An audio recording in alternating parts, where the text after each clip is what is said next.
He's coming right out.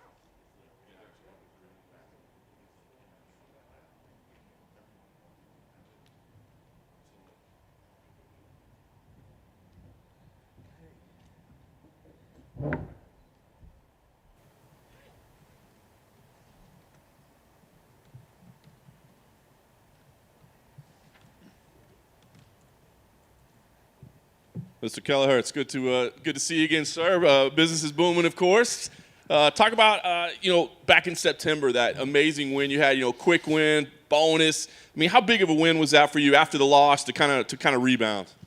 Yeah, it was amazing, and it was a crazy fight week too with the switch of opponents and everything like that. So I was going through that, but I get in there, get out really quick, no injuries, nothing. So it was awesome. You can't ask for a better situation than that, and then get the bonus as well. So.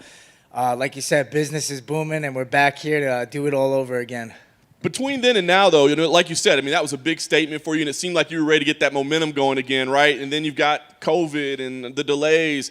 What's that been like for him? Was it scary at all? Was it frustrating? What's it been like in between? Well, I mean, because I was living with my parents, so I was kind of worried about them and, how they felt about things. So, but then I honestly think it was like a false positive or something. Nobody around me had symptoms. I didn't have symptoms. I got a negative test like 2-3 days later. So I was kind of like, maybe it was just a weird thing, a coincidence. And I was kind of thinking in the back of my mind, like, I didn't really want to take that long flight to Fight Island. So it all worked out, really. It was like an omen for me, So here I am now, and I get to fight Ricky Simon still. We still get to make that fight, which I'm excited for. Yeah, I know you don't like to fly, so that probably worked out best for you. So talk about Ricky. It's funny, right? Like, I mean, after his last win, you guys, this thing's been circling around for a while, right? And you kind of got back at, are we going to do this or what's happening? So why is that a matchup that appealed to you so much that, I don't want to say you're chasing it, but you keep trying to get it back together? Yeah, I just think it's a fan-friendly fight. I think a lot of people, when they saw that fight announced, they were like, hey, this is going to be fight of the night. This is exciting. Two guys that get in and exchange and not afraid to go after it. So I like that aspect of fighting. I'm not much of a point fighter. I try to go in and finish, and I think, Ricky Simon's kind of the same. He's willing to get in, get after it. So we both kind of knew, like, hey, we want this fight. Like, we want to put this fight on for the fans and be exciting. So let's make it happen again. Was there any discussion about it being at featherweight? About was there any kind of discussion about maybe it being at bantamweight or anything like that?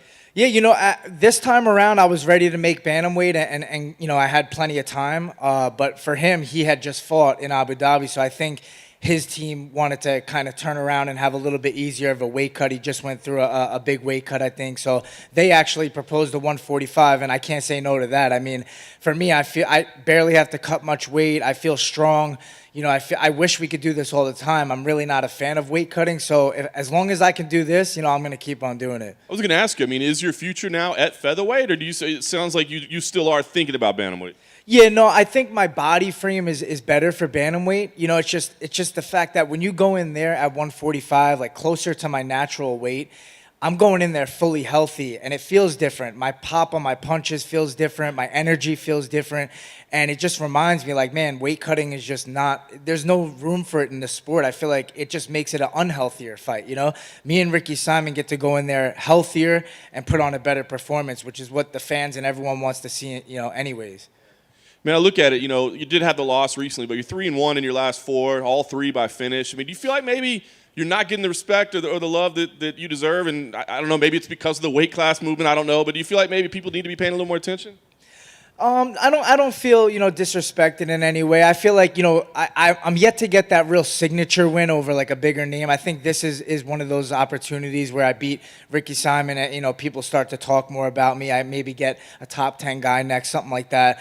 But for me, it's just wins. Wins and bonuses. Those are going to pay the bills. So business is booming. I'm gonna keep the train rolling. Obviously, I know you're not looking past this one. This is a big fight. But last thing for me, what are your goals? I mean, 2020 was a big year, right? I mean, you were able to stay busy other than the little shuffle. But so what are the goals here in 2021? I love staying busy, man. As long as I'm healthy, I'm in the gym training all year round. So I don't like taking breaks. I mean, momentum's powerful for me. I like getting in there and feeling the cage and those nerves and being used to it, you know what I mean? So put me in as much as possible. I'm one of the guys that's like, hey, you want to keep me in Vegas for next week? If someone needs a replacement, like I'll do that too. So especially at at these 145 makes it even easier to say yes. So yeah, staying active is important to me, and keep on winning this year. I'd like to definitely get 4 in if I can. Hey, man. You mentioned the weight and how you don't like the weight cutting in this sport. Do you think to change that we need a mentality change from other fighters, or does that need to be commission-led?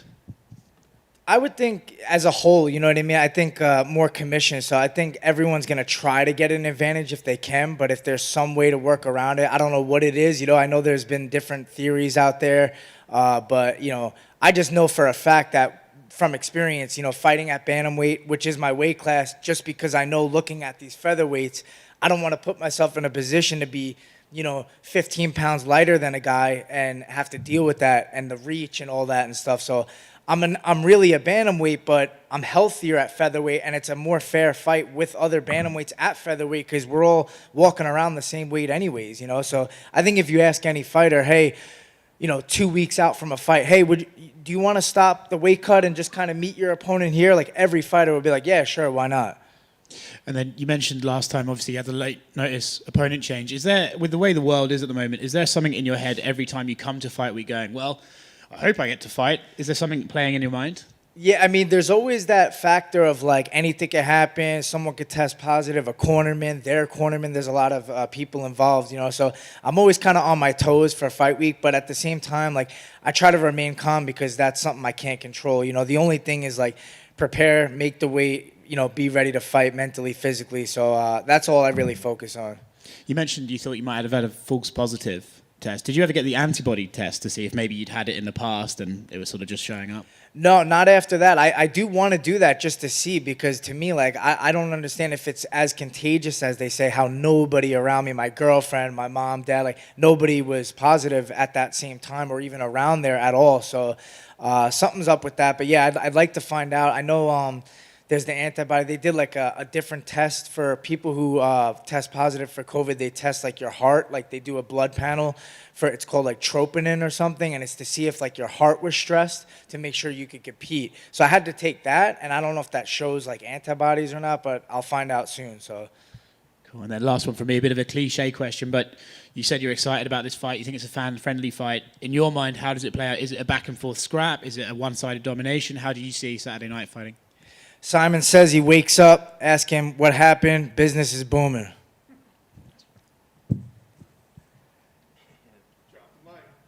Yeah. All right, guys, thank you. Thanks, Brian. Thanks, guys. Appreciate it. Have a good one.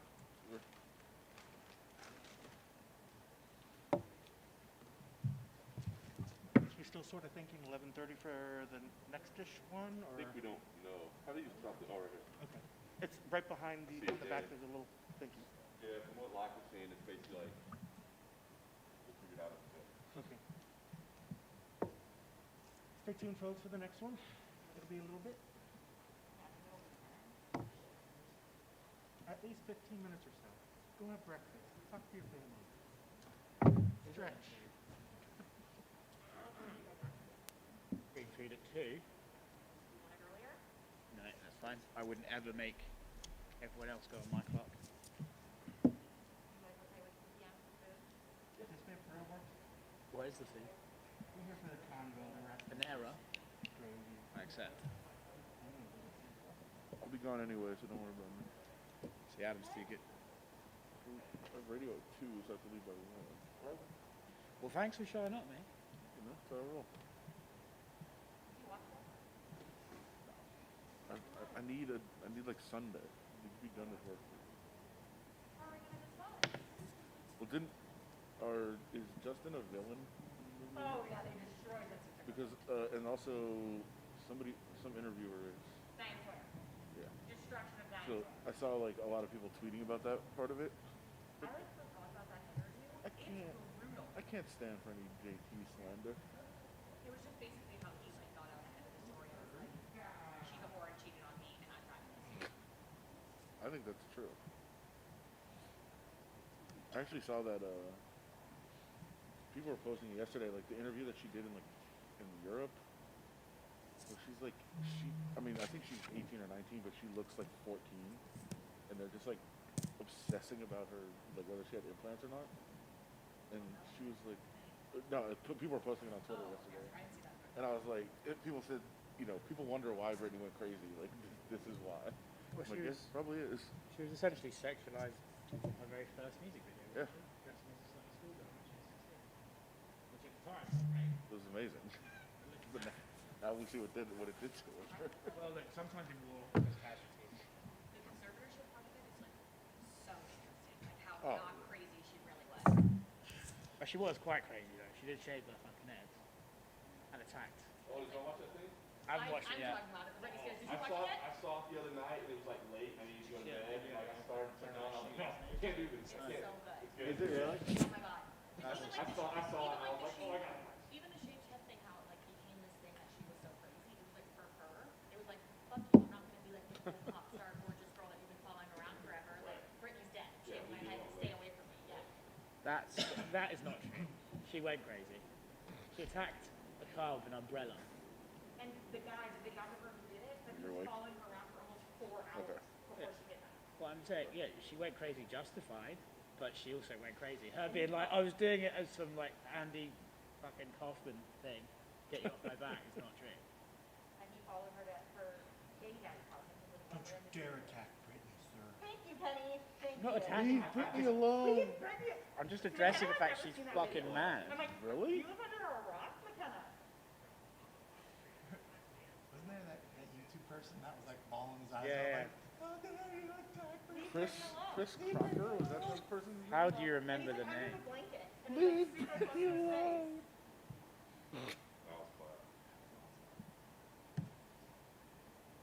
And they like interview all like the pre-Britney like street people. It's McKenna's like, how is this happening when I was over there? She was young. I could kill the audio, or just let people. He's screaming. I was like, are you feeling the audio is pretty fine? So everybody just listen to the talk about Britney. He's like, yeah, everybody just listen to talk about Britney. If the fans have feedback, please let me know. Hashtag free Britney. Because if I turn it off, then it sounds like a vacuum, and then people get weirded out thinking that it's actually. That's like the legal part of it, like her whole, like how ridiculous the whole, like that was the most interesting part. Yeah, right. Yeah. Yeah, so I started watching like the first few minutes of it, and I was like, I really need to go to sleep. But it's like, her dad was like, it wasn't like he was like smart and ran her And stuff. like a conservatorship is for someone like really, really old, or just like you are literally like mentally competent. Right. Like she was like, She was wrong. yeah. Like, she could have handled it. And it's like she went out, did her mega tour here, all this stuff. It's like she's fit enough to make money, so why does she have someone telling her she can or can't go to Starbucks? So weird. It's crazy. 10 out of 10 recommend. I'll add it to the list. That'd be better than the weird crap I was watching on Netflix last night. What were you watching? At least it was on Some weird Netflix. Korean sci-fi. Yeah, I suggested Magic. Britney Spears. Yeah. I haven't even watched it yet, and I'll suggest it Just fans. over that.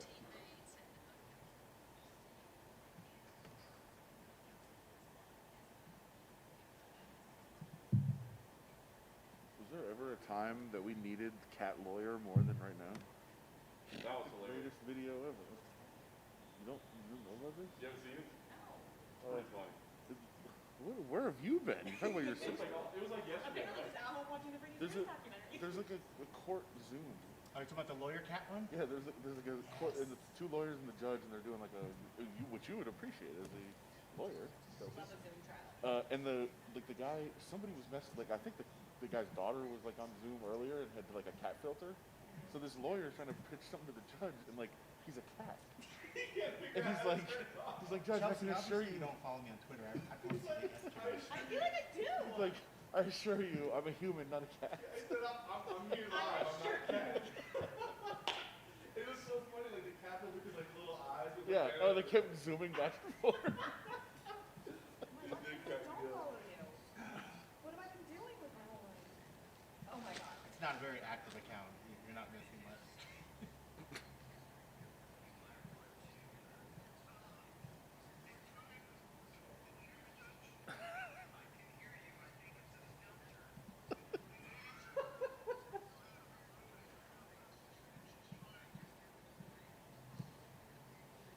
Hello? Like you said, assist. Mike up at the very end. His wife. There's like a 3 seconds, but I went, why not? I'm not a cat. That's what you have to look forward to, Chelsea. I feel like we all needed that at this time. When I'm just legal zooming as a cat person. Beware. They don't teach that in law school. My kind of in law school right now. She has to do the whole thing online. I feel like it's just so bad. Oh, man. Kelvin Gastelum on the way here.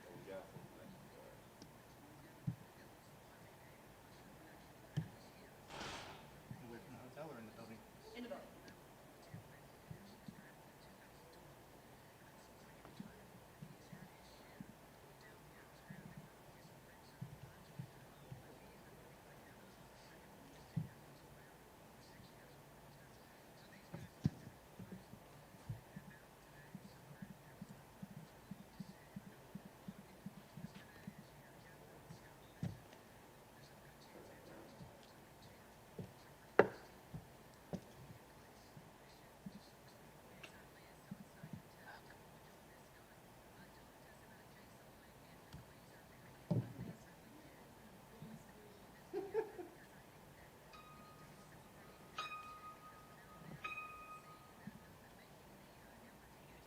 Hello? Hello? So much spam these days.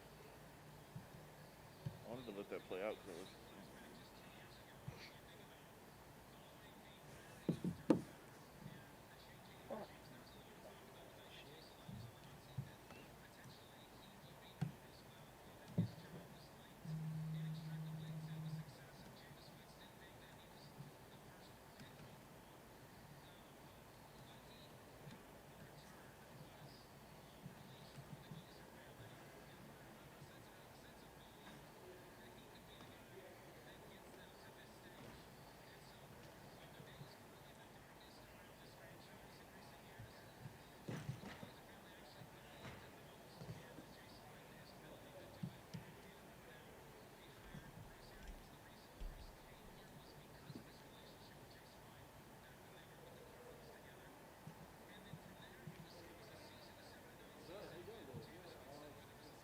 That's the boat parade. Would you be able to start? Yeah. Yeah, maybe just fire us up right now.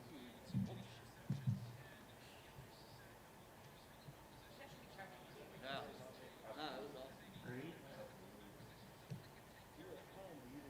I went to the game. Yeah, I went to the game. I got out. I left Tampa at 5:15 Monday morning. I was back here by 9:30. Oh yeah, congrats to your own team. Thank you. That's awesome. Yeah, I was there all week. He came from the box. Well, Wednesday on.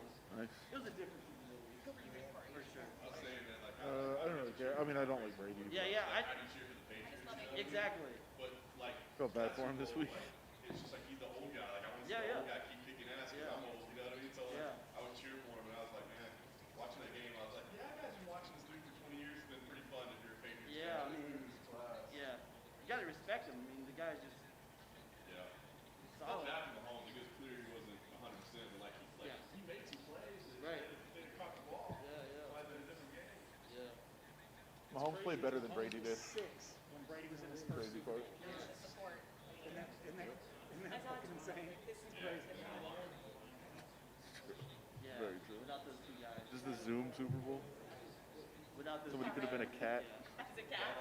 That stat they showed, and they showed it a couple times in the Super Bowl, so you didn't see the broadcast when you were there. Yeah, yeah. If you split his career into Brady from 2000 to 2010, Right. and 2010 to 2020, in both decades he had 3 Super Bowls and 2 MVPs. Yeah. So you split it, either one of those is a Hall of Fame career.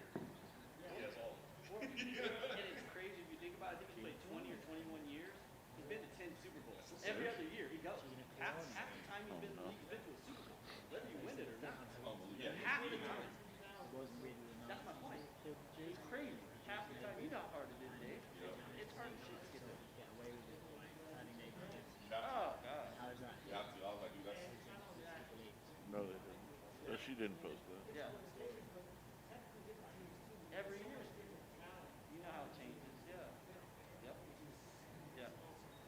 Yep. yeah. Yeah, I mean, like, no matter how good the team is around them, to walk into a new team and lead them to a Super Bowl victory, I mean, granted, they had a lot of good players, but that's just impressive.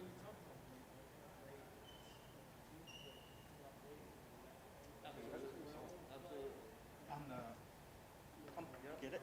On the top, there's that little switch. Just switch it forward. Yeah. Exactly. It just shut off. And when he walks in the room, he has a different kind of respect. You know what I'm saying? Saw 'Cause that. I he's just been saw there, that. he's done all that shit. Yeah.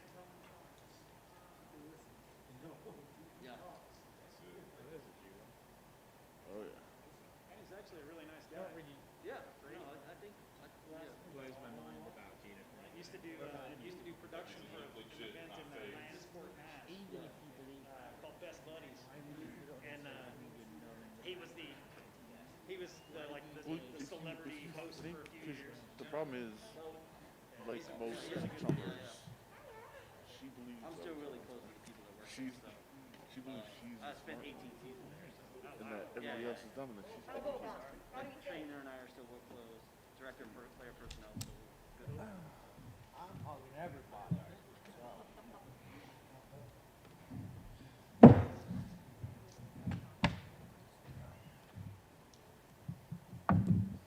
All right. Yeah. Kelvin, how you doing? Listen, I know the last couple fights, you haven't gotten the results that you've wanted. I mean, clearly you've been fighting high-level competitors, but what's it been like for you? I mean, you're not used to having to deal with losses, right? So what's this been like for you, kind of going through this phase of your career?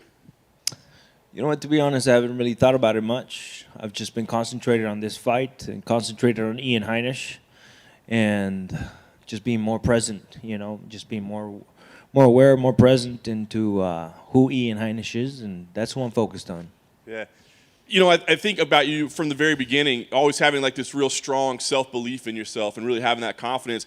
But I wonder, I mean, had there been any moments that have shaken you a little bit, that have made you second guess it all, that have made you think, am I not what I thought I was or what I used to be or anything like that during the stretch?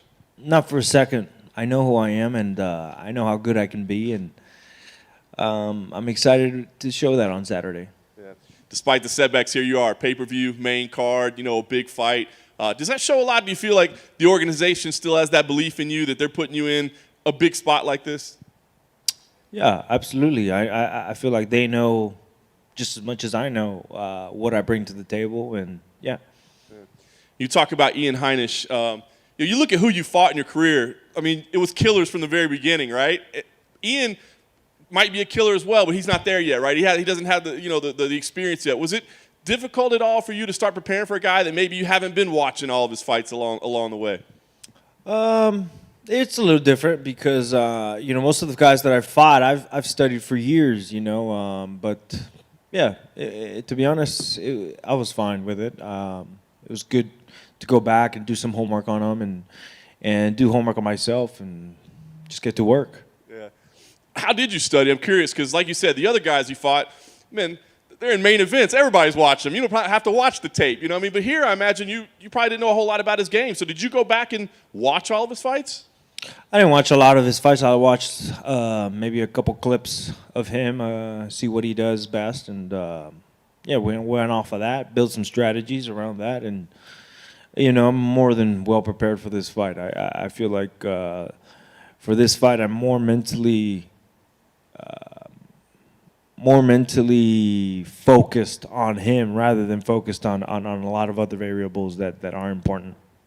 You talked about that at the very beginning, like being present. So what does that mean? Like blocking out like where this puts me, what ranking it is? Is it that kind of stuff? Correct. I feel like for my past two fights, I've maybe gotten away from that a little bit. I've thought about maybe, my loss after Israel, I wanted to get right back on the horse and fight Darren Till. And, I knew that if I win, then it might have propelled me to where I needed to be. And same thing with the Jack Hermanson fight. I know that I needed to get back on a win streak, and I was just focused on more ahead, instead of actually being present and focusing on my actual opponent. Yeah. Was that something you realized yourself, or was it somebody that somebody around you noticed and advised you on? Yeah, it's something that I noticed myself. When you come in off these losses, you have to kind of go back and reassess what you're doing wrong, what you may think needs to be fixed, and yeah, that's what I did. Yeah. So with Ian Heinisch, you start studying the guy, and obviously he hasn't accomplished. I mean, you fought a who's who. Did anything stand out to you? I mean, was there anything that he did that you were like, ooh, I've never seen that before, or ooh, that's right up there with, whoever else it is? He's got a very good skills for sure, and at this level, no fight is easy. Every fight is different. But I mean, there's a couple things that stood out for sure that I think he does really well, but yeah. When I think about you, I think about some of the battles that you've been in. I mean, what are you trying to do here in this fight? Is it just win at all costs, even if maybe it's boring, even if it's not, necessarily the most exciting fight, just get a win? Or do you still think, I still want to go out there and have a little fun and put on a show for the fans? Absolutely. I want to go out there and have fun. I know what I bring to the table. I know my skill sets, and I want to show to the world and to myself, that I'm still here among the elite. Very nice. Last thing for me, Kelvin. What do you have goals for this year? I mean, like you said, the idea is be present and just focus on this fight. But do you have goals of like number of fights or where you can go? And if so, what are they? Yeah, I want to fight at least 3 times this year. Last year I was very inactive. I fought 1 time. And the year before that, I think I fought twice. I'm used to being active, fighting every 3-4 months. So I want to be able to get at least 3 fights and maybe jump in on a short notice one as well. Hey, Kelvin. We spoke about being present. I was wondering, what does that actually look like? Does that mean you have a great training session, you start thinking too far ahead, and you actually have to say to yourself, okay, slow down? Or how does it actually manifest itself in being present? Just being in the moment more, enjoying the moment, being more aware of your situation and your environment. And I feel like that's what I've done for this camp, is just be more aware of myself, my emotions, how I feel, why I feel what I feel, and how to deal with that, and just being in the moment. You're still fairly young in this game, but you fought basically a who's who in your division. Are you starting to consider yourself one of the veterans? It's crazy to think about, but yes, I guess so. I feel like for this fight now I got a up and comer trying to chase me. Whereas before I was the up and comer trying to chase these guys. And yeah, I definitely feel like tides have turned a little bit. Is that fun for you to feel like that, to feel that I've been on this journey and now I'm starting to sort of mature into one of the bigger names? Or does that kind of trip you out that, oh my God, I'm getting old and my career's starting to, I'm on the other half now? How does it feel? It's a little bit of both. It's a little bit of excitement. It's a different phase of my career, and yeah, it's exciting. I was just taking a look through your Twitter, and I've noticed a couple of retweets and stuff of maybe calling out fans for turning on fighters after they lost. And you retweeted a quote saying, "You'll never be criticized by someone who's doing more than you, only criticized by someone doing less." Have you been feeling some unfair criticisms from the fans after losing a couple of fights? I mean, the criticism, whether you win or lose, is always there. You could be saving children around the world, and people still find a way to criticize that. So that was just a little quote that I felt inspired to tweet that day, I guess. Is the staying focused and staying present on yourself, does that also involve ignoring the bullshit that comes on social media and ignoring that criticism from the fans? Yeah, absolutely. Because you get a tweet or you get a comment on your Instagram, and it kind of messes with you a little bit mentally. You kind of have to just reject those thoughts and reject those feelings that get with it. You started in this game very young. Was it something that I can imagine as a younger guy getting those sort of tweets, it might hurt you more than it does now? When you started, was that something that affected you quite a lot? Not really. Not really. When I was younger, I'd go back and look at the YouTube comments and the Instagram comments a lot more than I do now. I just realized that's just the internet culture, and it is what it is. Nobody's going to be able to change it, and it's just the internet culture. Good luck on it. Saturday night. Thank you. Thank you.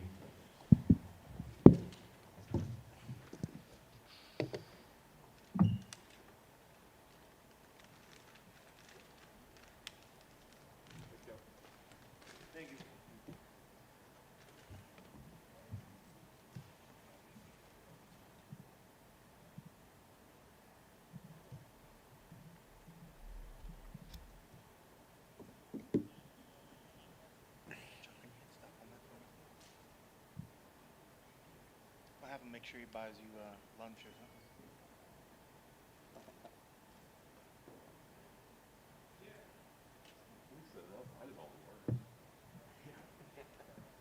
Especially if he thinks he has to sit out there till noon. It's gonna mess up. So they said. Sits up about noon. I guess if they get him sooner. It was pretty nifty to get that text earlier today. It was just like, oh, there it is. Cool. It's like what they said was going to happen, and it played out. 9 a.m. I got a text. I was like, cleared. Cool. So how many people are waiting outside now? How many people are in the parking lot waiting to get in? 3. What, they're waiting for tests?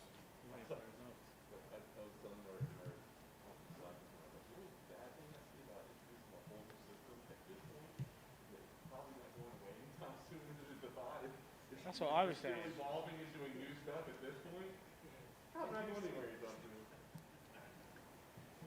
Who else drove to their own hotel first yesterday? No. I read the emails, bro. I know. I was like, Oscar, I went to the wrong place. He's like, just roll down the window, enjoy the drive, kick in the breeze. I didn't say it like that. I said it laughing because I knew you were going to have a big grumpy episode. It It was like a calmed me mile down. away. But then I realized it was on the way home anyway. So.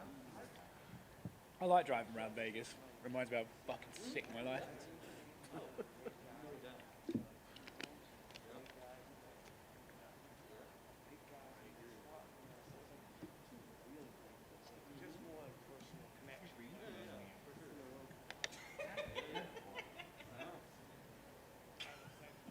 That laugh.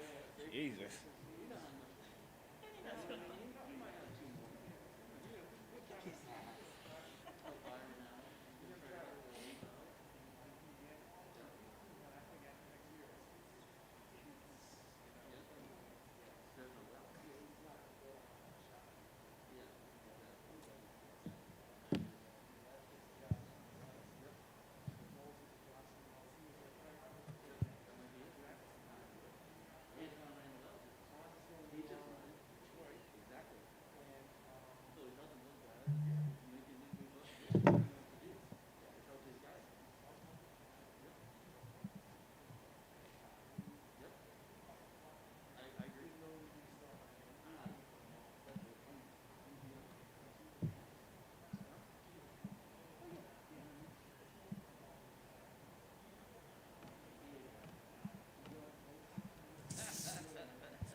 People that didn't get results back, did they just test late, or what was the like an early batch and a late batch? Or something? That's what I was thinking yesterday. I was like, might as well go just in the morning. Yeah. It would make sense to me.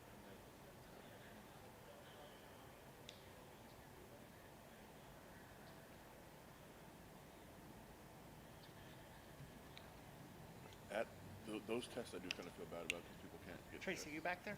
Yep. Are you able to kill the mics My mom is like in super between, sick or is that a right pain in the now. butt? The doctor won't see her because Thanks, buddy. It's all just getting picked up. No, no worries. Yep, no worries. Just trying to help other people in case they say something.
Chad? Video chat?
I thought you were going back for a double take to walk back in front.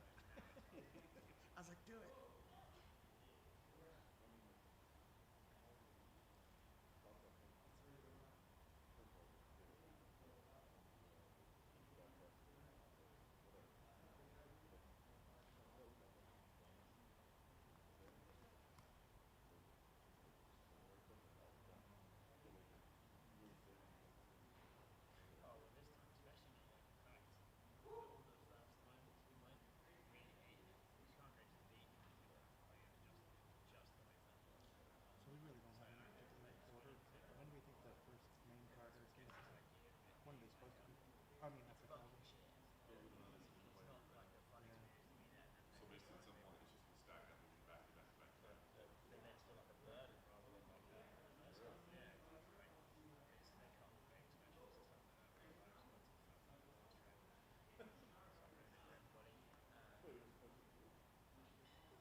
the other day. Oh, thanks, Kenny.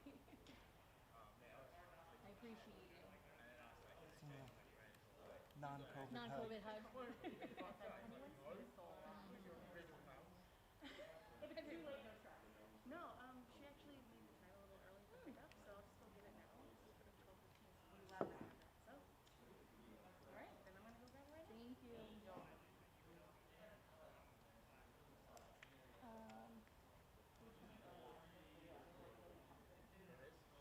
Actually, it's for me. I'm always not better. Well, it's part of our control, baby. Oh, thank you. Yeah,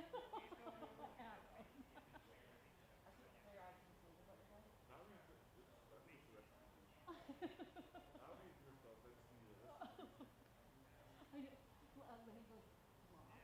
And he goes, who? He goes, who's talking about it? He's like, what? No, who?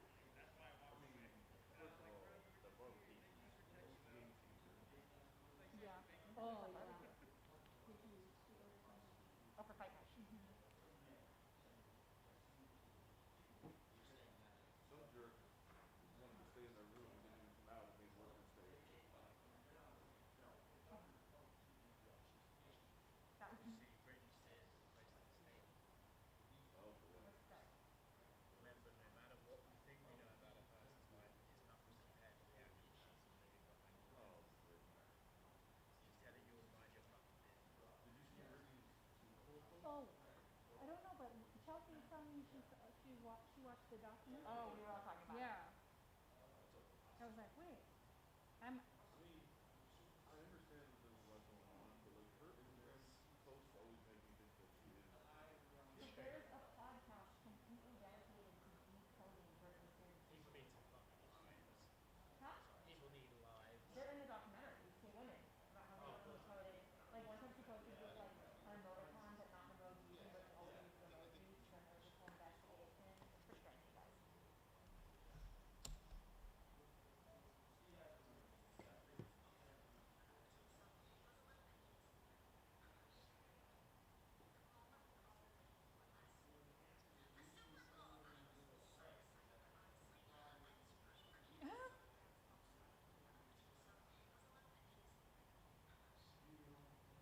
Did you say I look scary?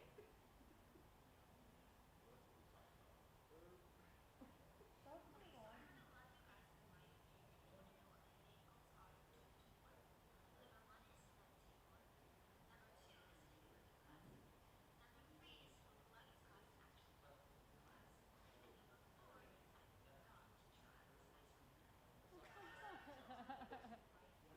Okay.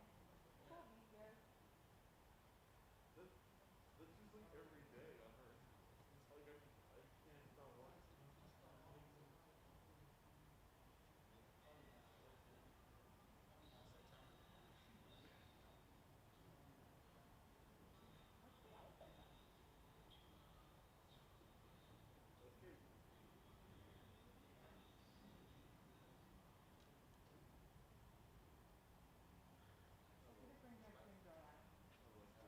Oh, just so you know, I was talking to John about because the next one, like if there's anybody on my Sunday, I would want to know that you would get know, like you Yeah, I love that.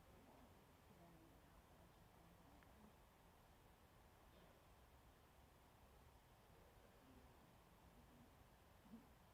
I mean, if there's still a delay, Julian Marquez should be coming for some of his other stuff, and he's cleared. Do you want to do him?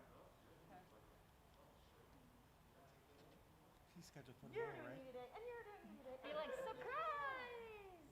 It's gonna be so complimentary to be like, you know what? Media really asked to see if we could talk to them today. Possible for us to add this? As long as it's not very like, whatever. Somebody else. Yeah, for sure. No, I just. He's supposed to be coming soon. He's only scheduled for tomorrow, right? I mean, because the only other two people have already came through that have been cleared. You know what I mean?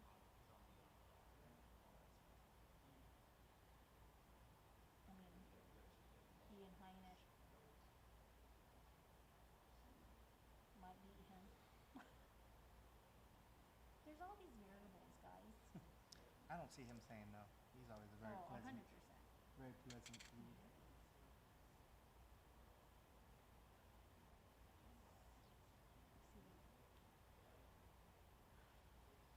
Next week, I think Heidi said she was doing elbow like adjusted knees. Okay. What do you think? Or no? Yep.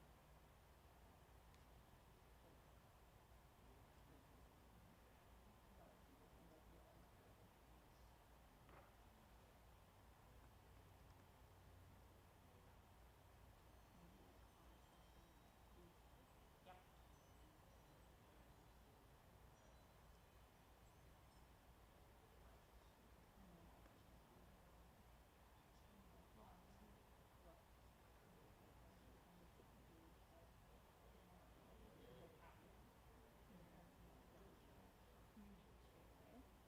Or the people that are really because they're on Tuesday because it happened just 2 years ago. When the one that started was just a quick shower and people getting, her tests.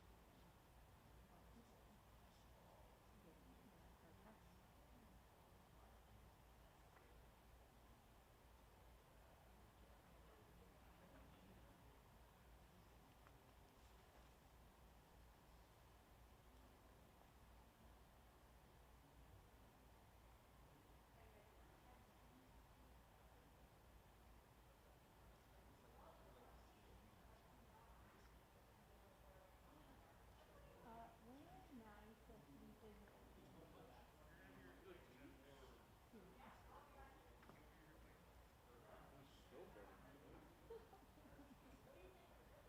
Oh, Maddie. I mean, what's he gonna do when he comes back? Matty Rad? Yeah. He's coming back here to UFC. Well, no, he's coming back to the States. Oh, okay. So he's not with Red Bull anymore? No. Okay. Problem is, like, he's one of the last to go, so obviously if they're letting people go, they're on the block.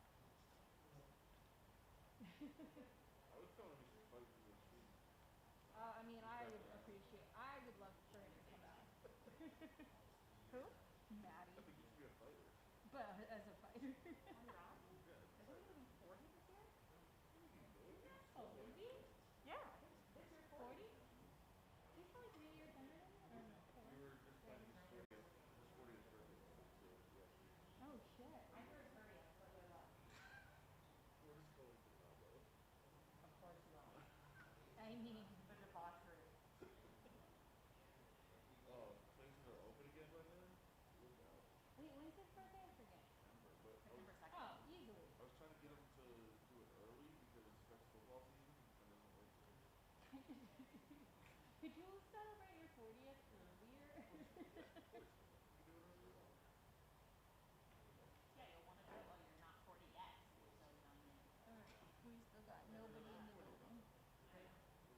How old are you now? How old are you? 41. I don't know.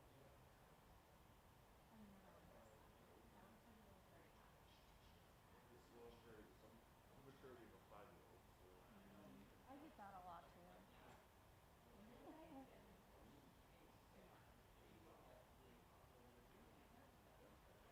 Oh, that's why we get along. My brother and my mom are cancers. Those things don't mean. And they did. What is Britain? No, they did. Isn't Brittany a Sag? Oh, she's a Sag. That makes sense. She's a fire sign. Hey.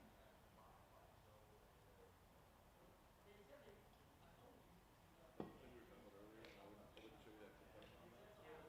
Jared Goff called him. Well, that like that's true. He was quarterback for the Rams. I know that. And he just got traded. So now she has to go live in Australia.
never watch it normally, Right.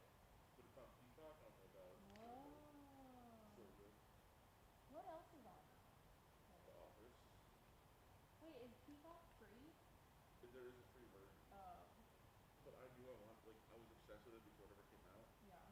so I like prepaid for like 2 years of like a real discount price to get the premium one with like no commercials. Yeah. Because Everybody else Office on that on list there. is still Saved by the Bell is on coming, there, right? which I Oh, needed, okay, okay. and the new Saved by the Bell. How sad were you when Screech died? Kind of so we did a whole podcast, Did you light a candle? No. but I do feel bad because he was haunted by playing that character. Oh, So 100%. real. Poor dude. Poor guy. So crazy. So young.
Well, it totally adds to the rumors about Aaron Rodgers.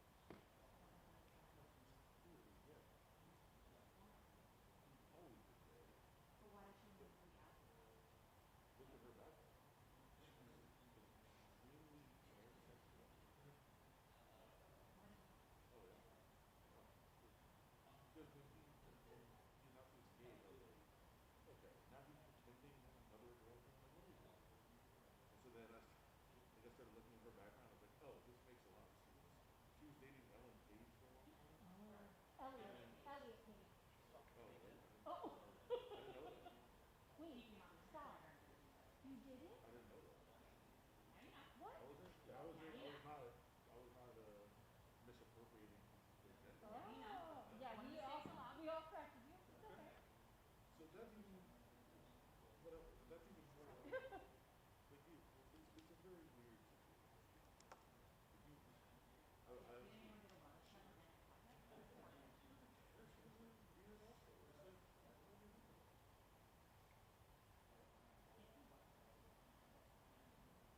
That was the thing. That's why, not like, you can always go on like that's your decision because it was stupid. He screwed over a bunch of players like 7 years ago. Like all there's like a bunch of players that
deal with twice. So he's former UFC fighter. I've ate with him 2 times, both times it's been split. Yeah, I think if you're like cutting weight, you're about to stop. No. Oh no. John sent back a steak at Jacksonville, and then the next night sent back a steak at the same restaurant. This is the one from the film. Yeah. I think I was there when he said it. Must be. Cool. Julian will be Yeah, Cornmeal. on his way. Twice I Who, Julian? Yep. Cool. He likes to talk. Was he being a dick? Or was he? 100% of the time. Loves to be, I love it. You are paying for it, you come up with it. That's fine, but you can't be 100% of your time. Like, maybe that's a short sample size. Maybe it's only 2 times he's ever done it. But twice. If you look comfortable with doing it, Oh yeah. then I'd say he's doing it.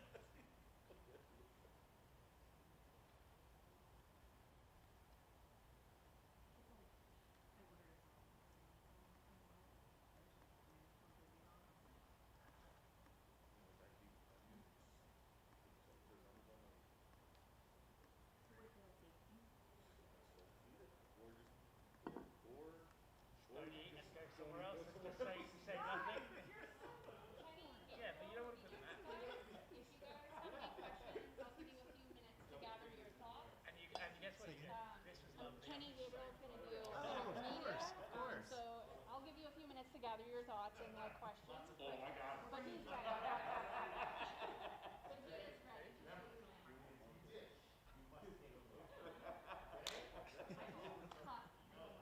Oh, about Kenny? Kenny's going up next. Oh, great. Just throwing out everything. I'm like, huh? Make sure to grab Scott.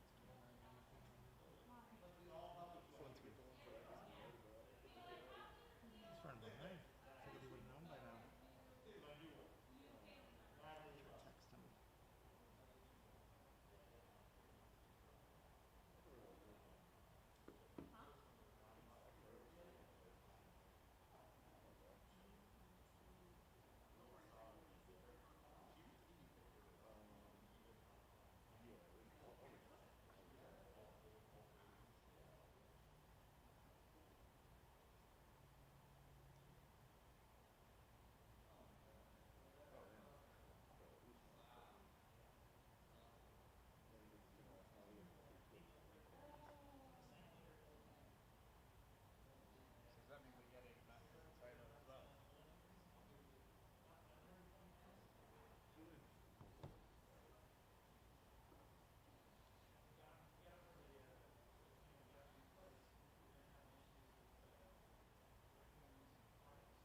Julian, it's good to see you again. I've got to ask, November, I mean, how frustrating of an experience was that for you to be all geared up for this comeback and then not get to fight? Should I pick up the mic and talk? Okay, I just want to make sure.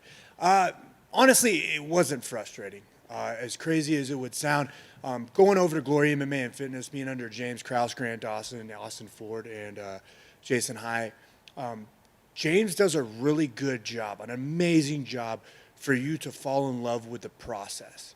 And if you guys saw me a year ago in January 2020, I was 255 pounds at the highest I've ever been, the biggest I've ever been. I had a phase where I was growing my hair out and eating food, and it didn't look good, but I didn't know that. I didn't recognize that.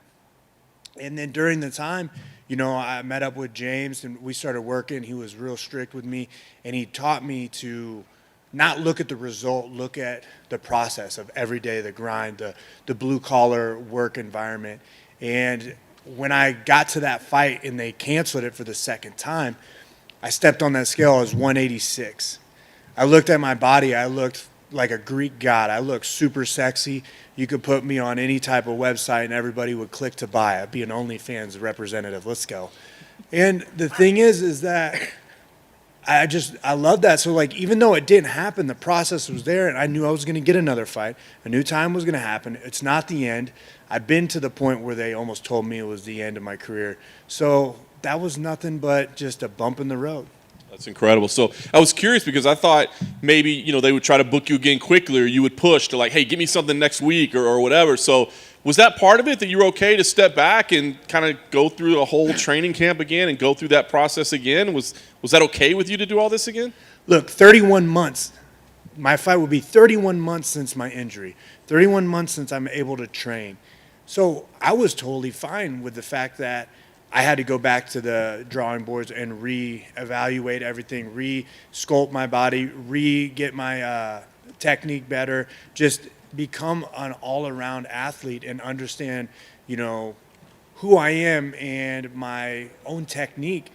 It was great. It was awesome. We tried to rebook the fight with Saparov, but he actually turned it down, even at a weight class above. So, I'm not going to rush in and try to take a fight just because they take a fight. I'm making sure that it's the right one at the right time for me and my career.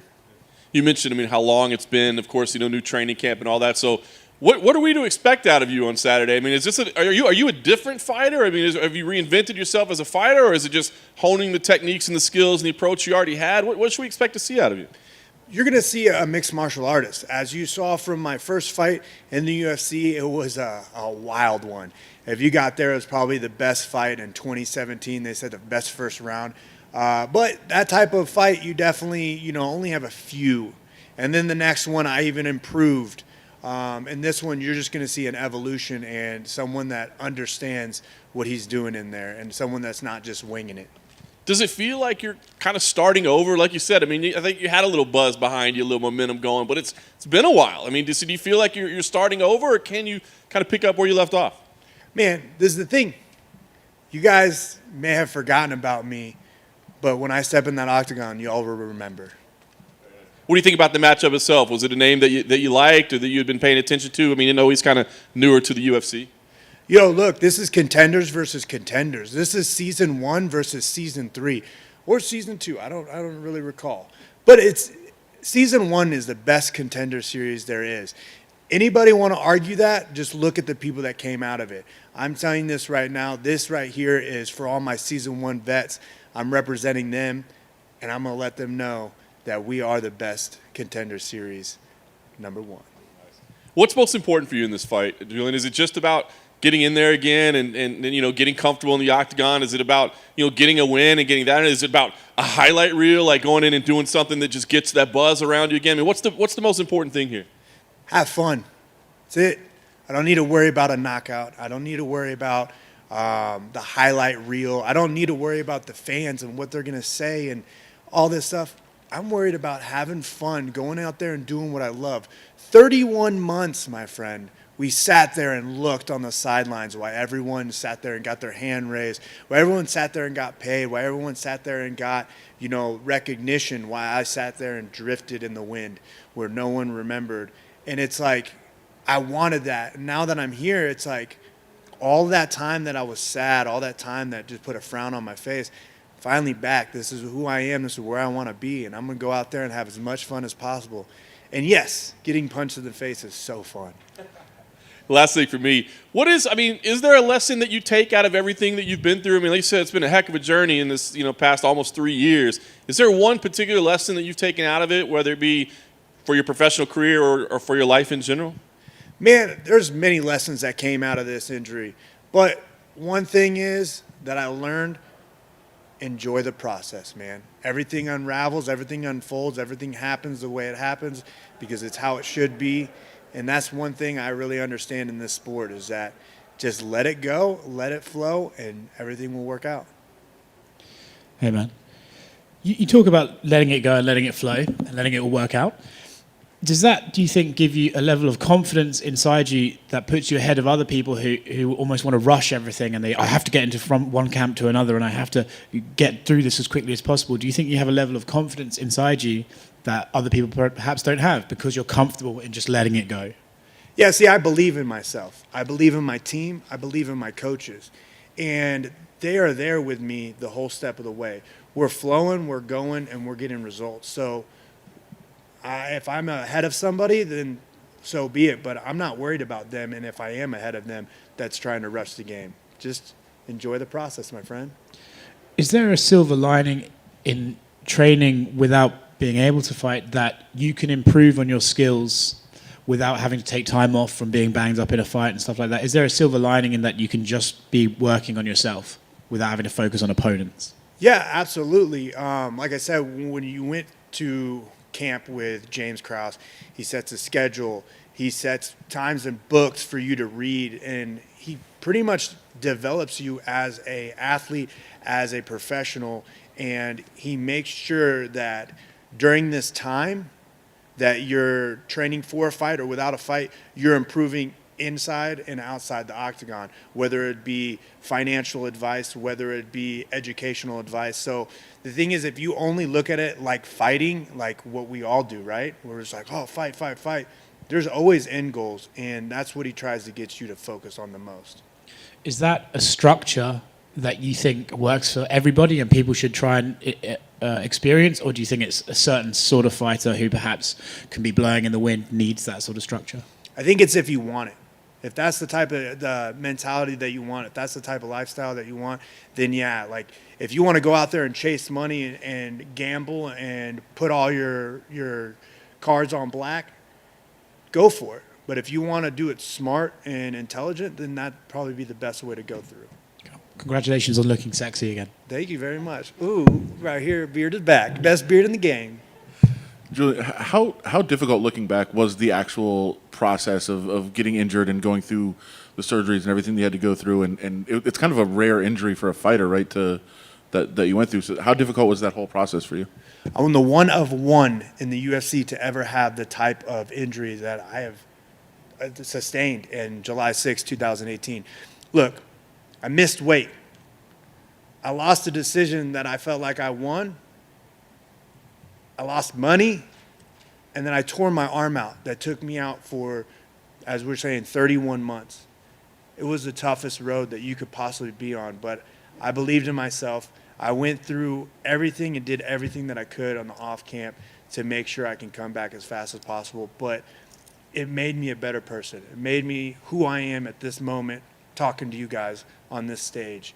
It made me smarter in the game, well educated, and it's just, it's not going to stop. But I don't ever want to go back to that moment. Was there a time that you thought this wouldn't happen? The doctor actually told me that I might have to find another career. We have to choose a different career because the arm was not getting better. I couldn't lift my arm to pick up, the cereal that I put on top of my refrigerator. It just wouldn't go. And it's what happens when you have adhesive capsulitis, a frozen shoulder. Like it could thaw out, is what they would call it, in 6 months or 6 years or maybe never. And luckily, after that day, we did another surgery and everything. And after that, it ended up clicking. you know, and then at the beginning of 2020, I was able to come back. What was like the moment where it kind of clicked and you said, "Oh, like my arm is going to work again"? Like, what did that feel like for you? Man, have you ever walked around outside and you're sitting there and you forgot your wallet at home and you're like, damn, I would love some ice cream. And then you look down and you find $20? You know that feeling? That's what that shit No. feels like. That's what that feels like. But you'll figure it out. Exactly. It's hard to explain that feeling unless you've been there. What you talked about the doctor at some point saying you might need to find something else to do. Like you've found some creative outlets outside the cage. You know. Oh, yeah. So like, what was that part of it? Were you like, oh, I might have to explore other things, and you found these other ways to express yourself? Yeah, man, I just started being me. Everybody, like, we're always trying to be somebody else. Everybody wants to be Conor McGregor because Conor McGregor has that money. They want to talk like Conor McGregor. They want to sit there and talk trash like Conor McGregor. But it gets old when you try to mimic somebody you're not. And me, I'm a goofy guy. I'm funny. Well, at least I think I am. And that's all that matters as long as I think I'm funny. And I'm exciting. So I started just doing funny stuff that I believed was hilarious, that made me laugh at the end of the day. And it ended up making connections with my podcast, Beauty and the Beast podcast with Kendra Lust, an adult film star that many of you guys idolized growing up. And, we talk about random stuff. It also brought me into with sponsorships. It also brought me into doing the amazing, famous Instagram post of the naked fighter, which is hilarious. And people think it's real, but I'm going to continue doing it. You've always been that guy, though. I mean, that has always since you started the UFC. The first time I interviewed you, that's who you were. But was it just finding that you could express it publicly, that you could show people who you are? Because it's always been you. It's not like you just became this person. Yeah, man. It was just like, best way to explain it is fuck everybody. You know what I mean? Like, everybody's going to tell you, oh, you shouldn't do this. Oh, you should do this. Oh, you should do this. Don't do that. And it just gets to the point where it's like, who are you? Like, what have you done? Like, you're going to tell me to do this. You can give me advice, but you listen to everybody. You listen to the comments. You try to veer away from making people feel offended or making people feel some type of way. And it's got to the point where it's like, no matter what, if I sit here on stage with an amazing T-shirt or a sweatshirt, someone's going to hate me for the clothes that I wear. So, like, I can't please everybody, and I'm not trying to go out there and please everybody. I'm here for me, I'm here for myself, and I'm here to make myself laugh and smile. Last thing for me is, what do you think it's going to be like? You talked about this journey, this process. Saturday night, you're walking out. What's it going to be like for you? Oh, man, what's it going to be like? It's going to be like walking out to Miley Cyrus, Heart of Glass, sitting there, going the old school Blondie. We're bringing it back, and I'm just going to be partying like I'm sitting there. It's like it's 1999, you know what I mean? Thanks, man.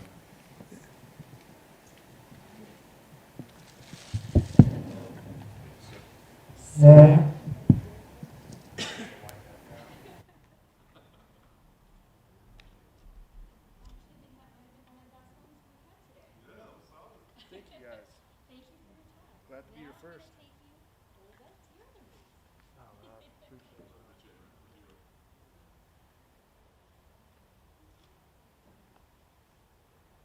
Guys, Ian Heinisch just arrived, so he'll probably be up in a few minutes.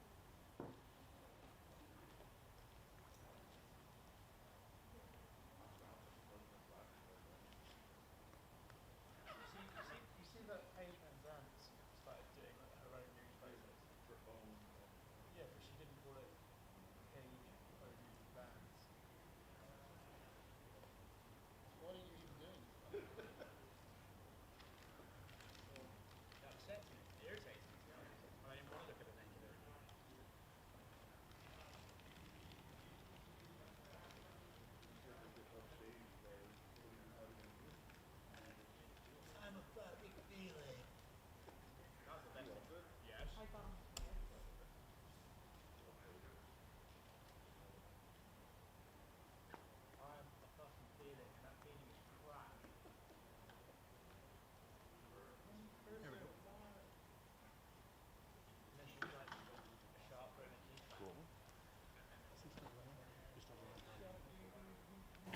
good though. It's fine.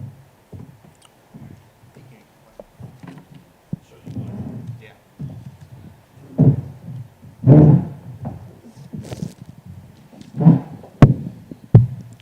Good. Yeah, good to see you. Last time we saw you was in June. Picked up a win there. I got to ask, I mean, obviously an impressive performance there. How big of a win was that for you to kind of get off that losing streak, put those behind you? Yeah, you know, whenever you're on that losing streak, the pressure's on, the doubts are just filling your head, and it just feels so good, and just the weight of the world lifted off your shoulders when you get that win. You're back in the winning column, and just ready to keep that streak alive. It hasn't been a long time, maybe like 8 months or so, but you had a lot happened in between then and now. So what's the journey been like since then, getting back to this point? You know, I'm just looking at it as 2020 was the year of growth. You know, I had a fight, 2 fights canceled because of COVID, 1 because of injury. You know, I made a lot of improvements. I switched some things around with camps and trained in Thailand, Extreme Couture, at Genesis, just all around, and I just grew so much, so many improvements, and the world only got to see a minute and 15 seconds last year of that, and I call that the Hurricane 2.0, and I feel this is the 3.0 version coming out this Saturday. Nice. Is there still a home gym, or is it more about just kind of soaking in whatever you can? Yeah, no, right now I'm with Genesis Training Center and my head coach, Jacob Ramos, and cross-training with Team Elevation with Peter Straub, and but you know me, man, I'm kind of a nomad. I like to travel around. I'm really happy with my coaching right now and just my training partners, so you know, I'm happy where I'm at for the moment.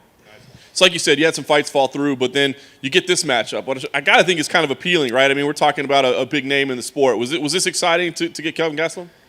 Yeah, you know, absolutely. He's a legend in the sport. He's fought everyone, the who's who, and almost beat the champ, you know. So this is a huge stepping stone up for me. I knew the middleweight division was so full of opportunities, seeing Kevin Holland and Marvin Vettori make these jumps. I knew my time was coming. I thought it was going to come after the Brennan Allen.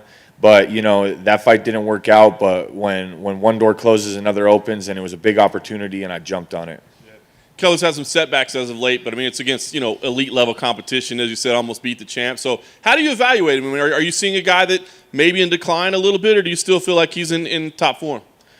Yeah, I mean, he could be on a little bit of a decline, but at the same time, we're training for the best Kelvin Gastelum, because when someone's back's against the wall, that's usually when they fight the hardest and train the hardest, and I know that's where he's at now.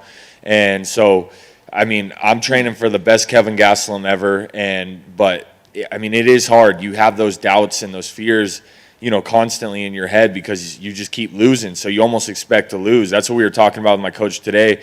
I was almost like so paranoid about getting sick this week. So I'm like, block that out. And so I know he's going through some stuff in his head, but we're prepared to fight the best Kelvin Gastelum yet. Yeah, obviously I wouldn't ask you to give away your game plan, but in terms of, you know, where your improvements have made, you know, you talk about this kind of growth period. I mean, what's something that you would point to say, look, this is the biggest thing that you're clearly going to see out of me? You know, I'm going to keep it a little bit of a secret, but you're going to see good mixture. You know, I can't be predictable with this guy. Gastelum has great timing if you stay predictable, and I'm going to make it, you know, just an all-around hurricane fight where it's grimy, it's high pace, and you know, you're going to see some big improvements, and we'll be talking after the fight. You mentioned kind of this next generation of middleweights that's kind of stepping up now, right? I mean, where do you feel like a win like this would put you? I mean, do you start talking about matchups with guys like that, or do you want to keep taking out these established veterans to prove your worth? What do you think this gets you? Yeah, like you said, the middleweight division's full of opportunities. So for me, I mean, I'm focused on getting back in the top 10. Like when I fought Derek Brunson, I learned so many lessons from that. That was a fight that feels similar to this fight, but I feel like a new version. And then we'll just kind of look at and see who's available, right? We got a lot of people scheduled to fight, and obviously I want to stay fighting in people in the top 10. So we just got to kind of take a look with my manager, and you'll definitely hear a shout out or call out on Saturday night. Last thing for me, I mean, as you said, dominant one last time out, very impressive finish. Kelvin, tough dude. He's been in some battles, right? So what type of fight are you expecting? I mean, do you think you can go in there and get him out quick, or do you have to prepare for, you know, maybe a long, drawn-out process? You know, in my career, what I've learned, whenever I expect a finish, it turns into this crazy war. And usually when I expect a war, I usually get the finish. So I'm expecting it to be a crazy war, and we'll just see how it goes. Hey, man. Is Kelvin an interesting guy to prepare for? Because on one hand, he's had these crazy performances against Adesanya, but then on the other one, he's had like sort of lackluster affairs with Darren Till, and he has a big range of how well he can compete on that night. Does that make him almost a weird guy to prepare for? Yeah, I mean that's kind of what he has to decide who's going to show up, because we do see a different guy show up quite often, and for me, I have to prepare for the best guy, the best version of him. So we're preparing for that version, and whatever version he decides to show up, that'll be fine. But we'll be ready for the best one of that.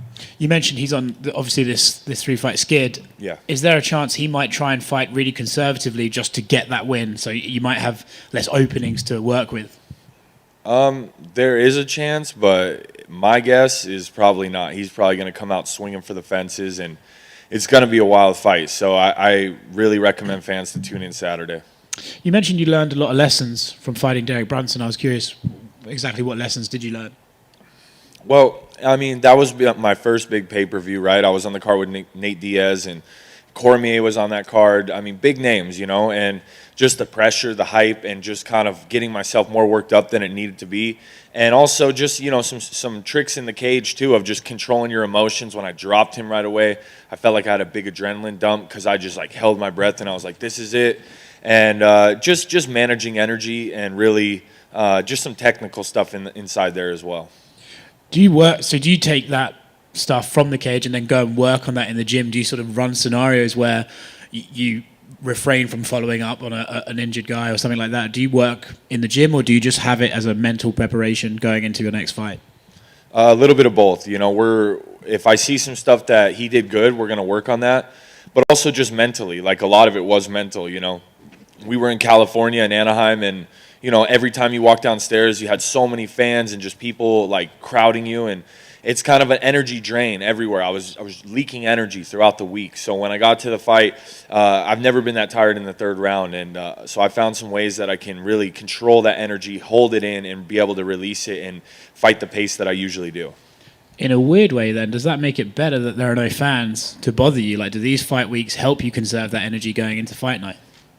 Oh yeah, a little bit, but it's all part of the experience. I like the fans. I like the whole experience of the entourage coming out and people being able to experience and be there with you.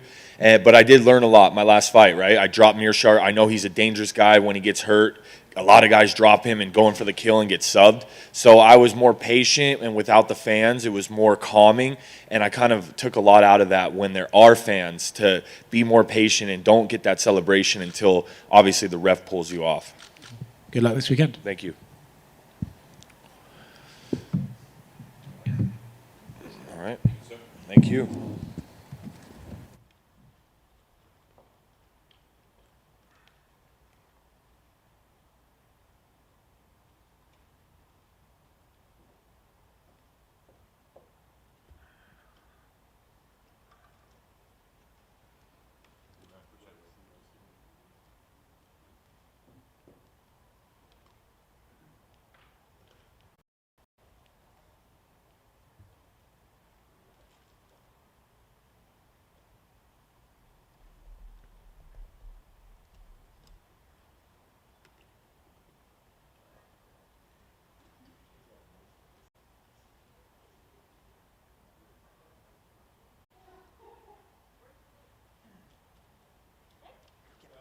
Lunch okay?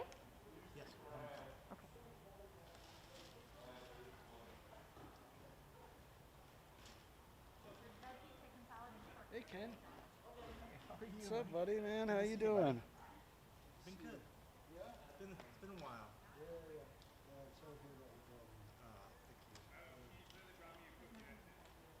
One day when we can sit down and have some chats and stuff, we will for sure. It'll be good to catch up. Appreciate you though. Thank you so much.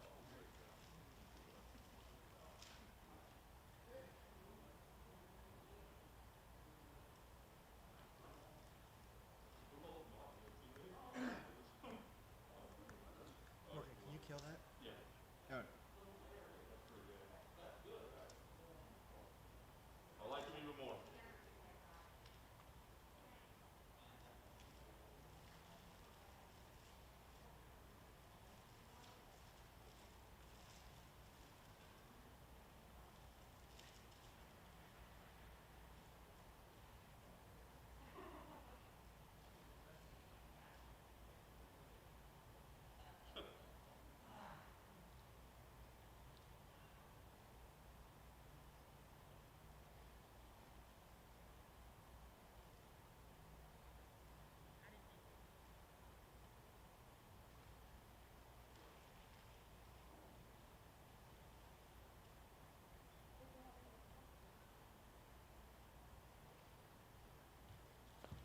where are these?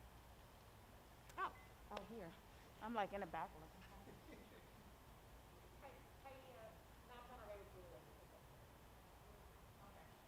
There's veggie and chicken salad. That's veggie, chicken salad.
What's up, dude? Stop. That's him? Yeah. Holding him up. That was like me at like how many years ago? When I say many years ago, maybe like. Oscar. Yeah. Let's say many years. I'll be like December. Every time. Oh, Gabriel, there's food left here if you'd like to grab something. Yes, please. I think Abu Dhabi is probably the most doing very well. It's age restricted.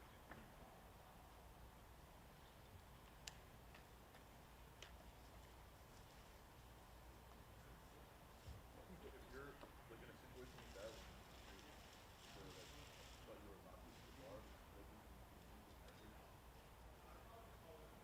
Scott get in as well? You know what? I don't know. He's woken up right now.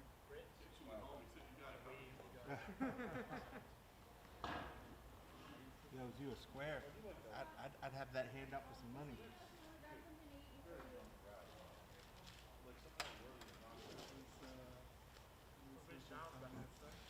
Yeah, it's I can't believe it went so long.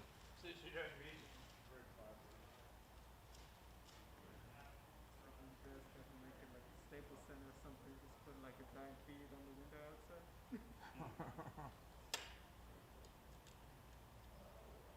But here listening to you guys on your stream.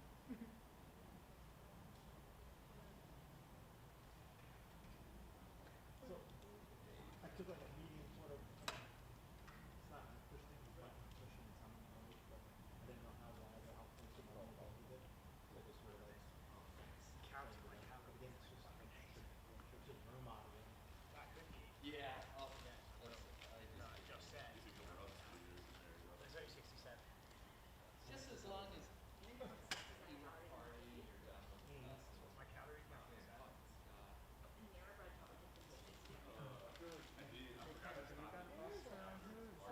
Yeah, right to you. If I was busy, I paid the one with the calorie. That's how it works. Oh yeah, because we didn't hit stop on that one.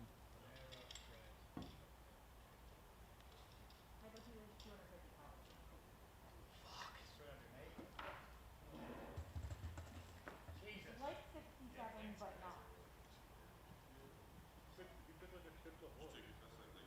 Generic. No, I think we tried noon and one.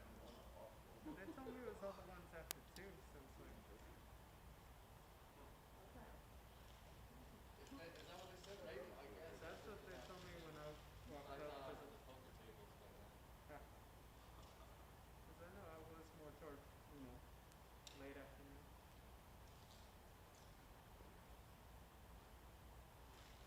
That's good to know. Good to know to get there at the beginning. Barbecue worked out pretty well. How are you, man? I'm looking Get this forward fucking to thing ready. 4-hour drive at 8 a.m. I don't know. Sorry, I had to think last week off. If I knew that, I would I thought you might have gone to the fair have sucked it up. No. I'm not. I would have. Oscar is a human, not a feeling. I tell you what, I'd have gone just to try and seduce her. That was actually the best. You guys are just I thought it was amazing. you should sign her. Shark's gonna keep that. The best part of that is that her pre-fight press conference was much crazy. I wish I saw that there. You could still go watch it. She's nuts. She has no idea what she's saying. I didn't watch Well, the the Met is the hell of a drug. Terrible. No, She not definitely really. won. No? But Well, for Paige? definitely. Yeah. Nah. No? Yeah. Paige definitely got the Yeah, because Britain spent 20 minutes of punching her. Brittany just got in her face all night.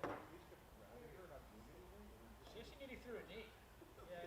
Well, also, it cracks me up as well that the stats at the end was like, oh, Britain Hart landed 10 body shots. I was like 10,000. Like, what the fuck is that? Like, I thought I saw the fuckery was on the way. They need to be able to sell another pay-per-view, Austin. Martin versus Jason Knight. So like, they were like, hey, we haven't got a picture of the media, so we sat you here next to the judge. Did you see Shaq was interested in What do you think investing? of that, Rick? And I'd be like, awesome, like straight away. It was that And fucking GameStop?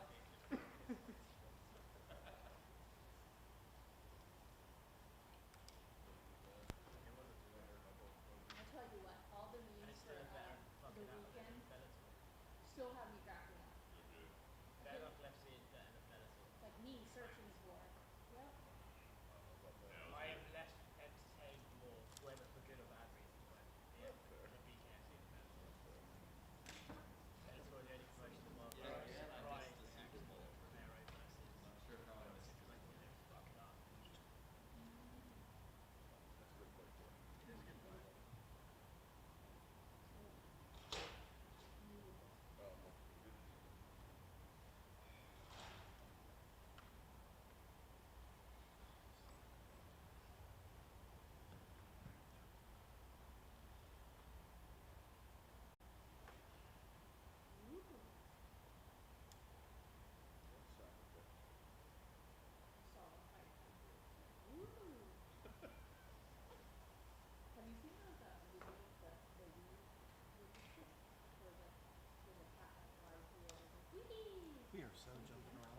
4. Haven't seen the top 4.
see the news headline about how their COVID's out of control over there right now? COVID's running rampant over there. In Abu Dhabi. Yeah. Is it? It's because Dubai didn't never close down their travel, and so like 50,000 Brits flew there in January, and then with our new variant, Oh, we have a variant now? Oh, you guys. yeah, I was gonna say, yeah, you have ours as well. Does it have like an accent or something? Yeah, that's never happened before. Very. You catch it and you got like a bad southern be like accent. I Am Legend by 2022. They're fucking. I feel like the rhetoric is already. There was a politician in the UK just went on the news and was going crazy at the government because he was like, "You're making all these people get vaccinated, and now you're saying, oh well, maybe vaccines won't work if the variants keep going." He's like, "What are you like giving people to hope for?" He's like, "Why are you giving this rhetoric that everyone's doomed?" It's like stupid. No, there's a South African one that they say that's resistant to the vaccine, and they say there's one in the UK that's a variant of a variant. And you only have a 99.8% chance of living. It's just, But they say it's it's just. horrible. I don't understand it, to be honest. And today the CDC is coming out saying we should be wearing 2 masks instead of 1. If it's bad enough to wear 2 masks, it shouldn't be open. Yeah, fair enough. Yeah. If it's honestly that bad, like, come on now. I think it's just a bit weird rhetoric. Like, are hazmat suits better than face masks? So why, like 3 masks, 5 masks, like. I want a sexy hat. Also, I remember at the beginning they said if you wear a mask and I wear a mask, it cuts it down by like 90%. It's like, well, clearly that it doesn't. So you don't really know what the fuck you're talking about.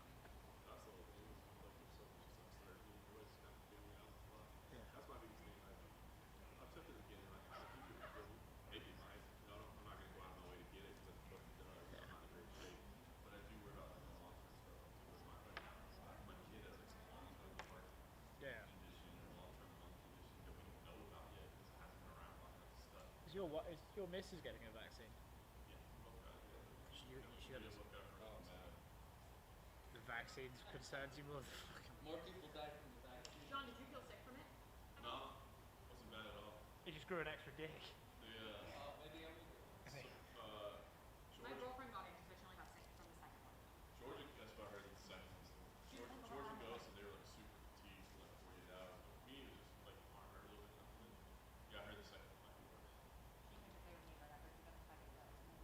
like moved a bunch of shit to my apartment. She's like, I can't use this arm. But that was it. What I don't like though is She's in medical. they withhold information. For what? Withholding information, misinformation. You know, eventually you're going to have to get a vaccine. Probably. Because the airlines will make it compulsory. Stuff like that. Yeah, I believe it. They will do. You need like immunizations to go to universities and shit like that. This is just going to be one of those.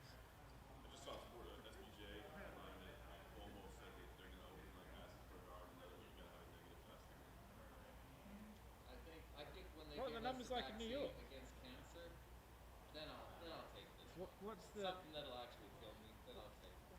what's Give the me the vaccine for cancer. what's the numbers like in New York? But what? You surely at limited capacity.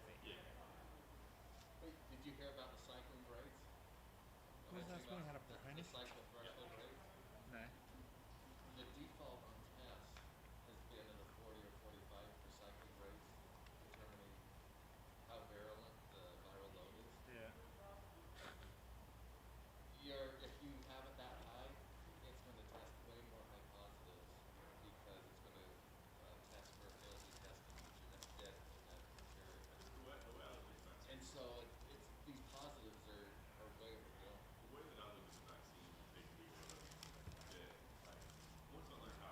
No.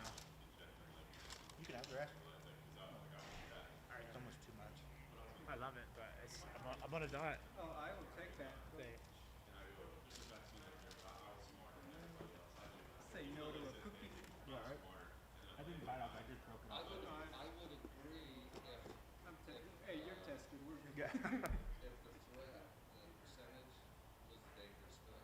But if I have more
people are dying from a sandbox, playing in the sandbox. People are dying of everything else but this. My thing is, how many shots do they have for the flu?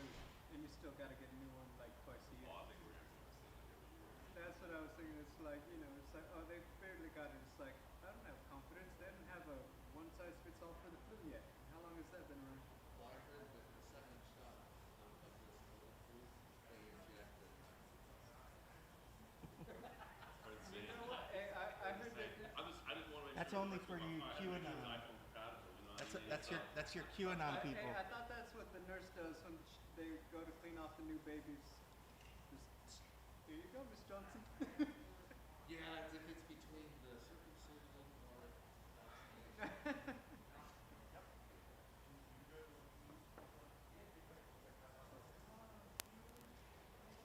All right, enough of that talk. Alexa next.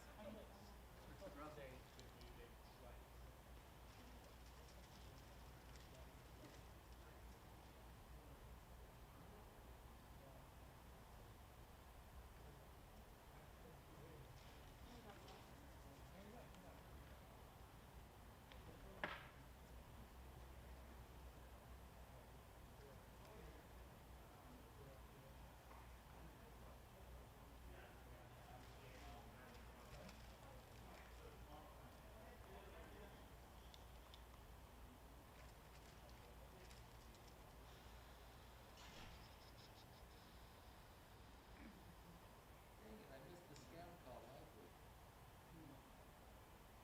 I get so Can I many. call back with the scam call? I should have teased Adam. I get calls for the Review Journal, but they use an auto dialer, so it shows a 614 area code.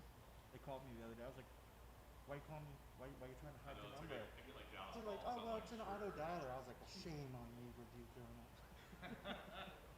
What are they trying to sell you? To get me to renew, my subscription. Mine, they've stepped it up. They're actually leaving voicemails to tell me to renew my car warranty. Out of state. Yeah, this is the scam one I always get. Yeah, your service plan is expired. We want to help you renew it. Hey, what service plan is that? Bank account number do you need? And I can tell you. Oh, Social Security too? Yes. Do you have a pen? Here, let me send you my eyeball for iris out.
You have a good holiday, Ken? Relaxing. Got to go home and see some family for Christmas, and then New Year's just kicked it. Nothing crazy today. As long as it's a nice chill day. Yeah, it was good. Can't underestimate just a nice day off. That's for sure.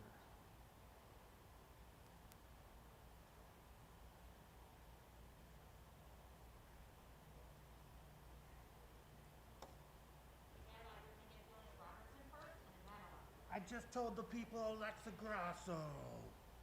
You want to ask the people what they think about the Britney Spears documentary? Did you watch it? Yeah. We were talking about that. Okay, I joke. Who'd you say was Gillian Robertson? Julian Robertson, what did you think about this Britney Spears documentary?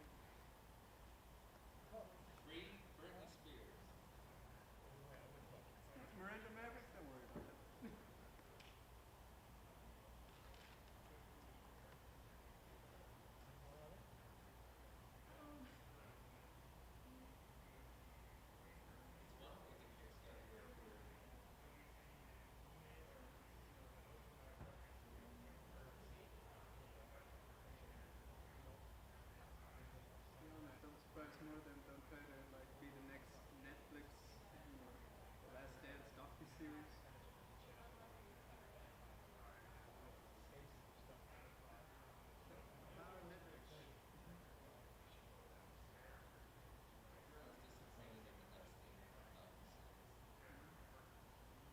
Just wanted to get more juice, but it's just the same old stuff. Thrown in and done. I just saw the one about the LA killer. Oh, Ramirez, Yes. the Dos Ramirez Yep. stuff, or the Night Stalker. I think yes. That one I like that it was different. I like the way they did it. It was changing up. I remember that as a kid because I'd go visit my grandparents, and I remember we'd all go back to sleep in the shower by the fire on the mountain. They're all, Granny, tell me I'm the Night Stalker. I remember like I was like maybe 12 or 13.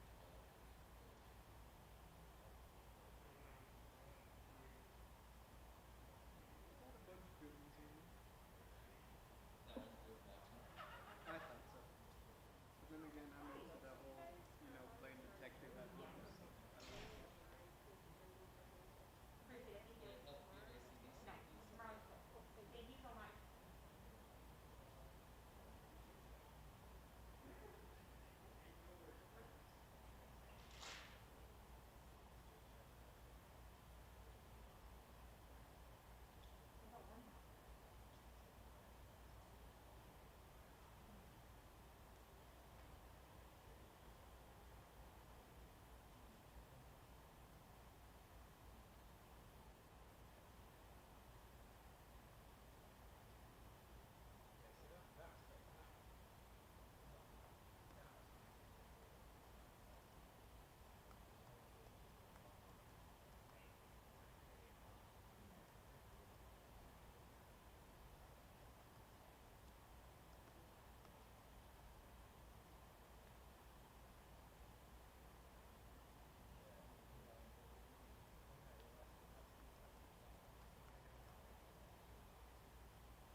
What's up, man?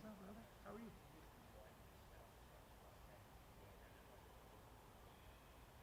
So I posed just this question to the chat.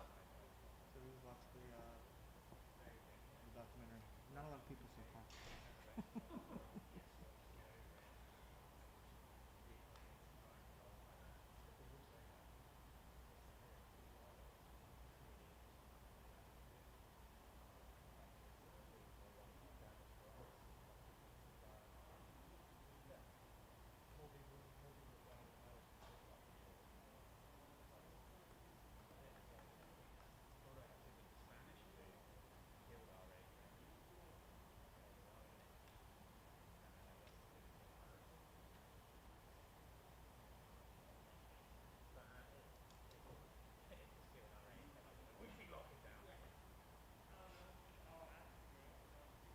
Chelsea, I posed your question to the chat. Not many people have seen the documentary. Uh-oh. Why? What happened? I asked if anybody had seen the Britney Spears documentary. What were some of the comments? I only watch MMA. Oh, okay. Wrong crowd, wrong crowd. Yeah. They think the MMA Joker stream got hacked. Yeah. Guys, I appreciate you supporting me, Kenny. You know. Oh, and I also got a who the fook is Britney. John, so do you go back in 2 weeks? So March 2nd. It's actually 3 weeks and like 2 days or something like that. John, you should actually be wearing like 4 masks, so because you've had the vaccine, you might kill us all, mate. Oh, so it's just like then you disappoint just a window you have to do it in, so you'll do it Yeah, in so 3 weeks? we did it on February 7th, and then they give you a card that's like, come back on February 28th, because we went to log into their app, it says February 28th, and it didn't happen, so they were like, get flying out. Yeah. Yeah, my girlfriend literally got it, and then she came and stayed with me, and she's just like, I felt like really fluey the day I got it. And then it was like her arm was, yeah. I've literally lived in like a stark naked apartment for 3 years, and she's like, so I'm coming in, we're decorating your whole place. Like, but like we'd like get certain pieces of furniture, she's like, I need you to pick this up. Like her arm was just like out. Mine wasn't that bad, but like I said, I heard the second one. Yeah, from the second. She said first one was fine. The first one was funny, like, 'cause I heard it hurts the next day, and so like in the middle of the afternoon, it was hurting pretty bad, and I was like, oh, so it feels bad now. Yeah. So I woke up the next day, and it was Yeah. like I said, like Jordan girls, they were like super fatigued. Just like anything, right? You just different people. Do we know for next week, will it be a Wednesday or Thursday? Wednesday. Wednesday again? So same as this, Wednesday in person, Thursday virtual. That's kind of the go-to. I got a vet appointment next Wednesday. See if I can do it Tuesday. If not, I got to cancel my cat's other part of his boosters because of shots. So I have to get it done. I say if you can go Tuesday, Thursday, good, because it's going to be hard to pass if you can't turn everything out, but make it easy. No, I mean, I'm not gonna, I would be busy for that, whatever. Hour. Here comes Gillian, you guys. Yay, Gillian.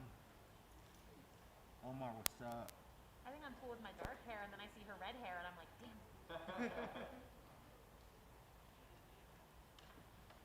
Hello, Gillian.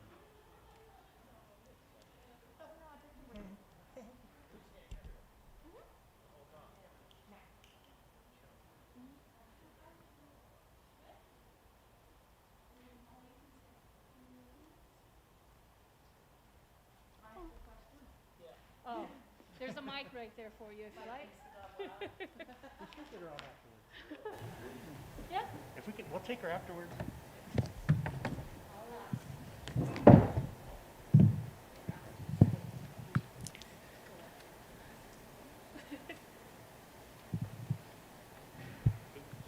Julian, obviously we saw you not that long ago. I know things didn't go your way that night back in December. What can you tell us about that? What did you take out of that fight?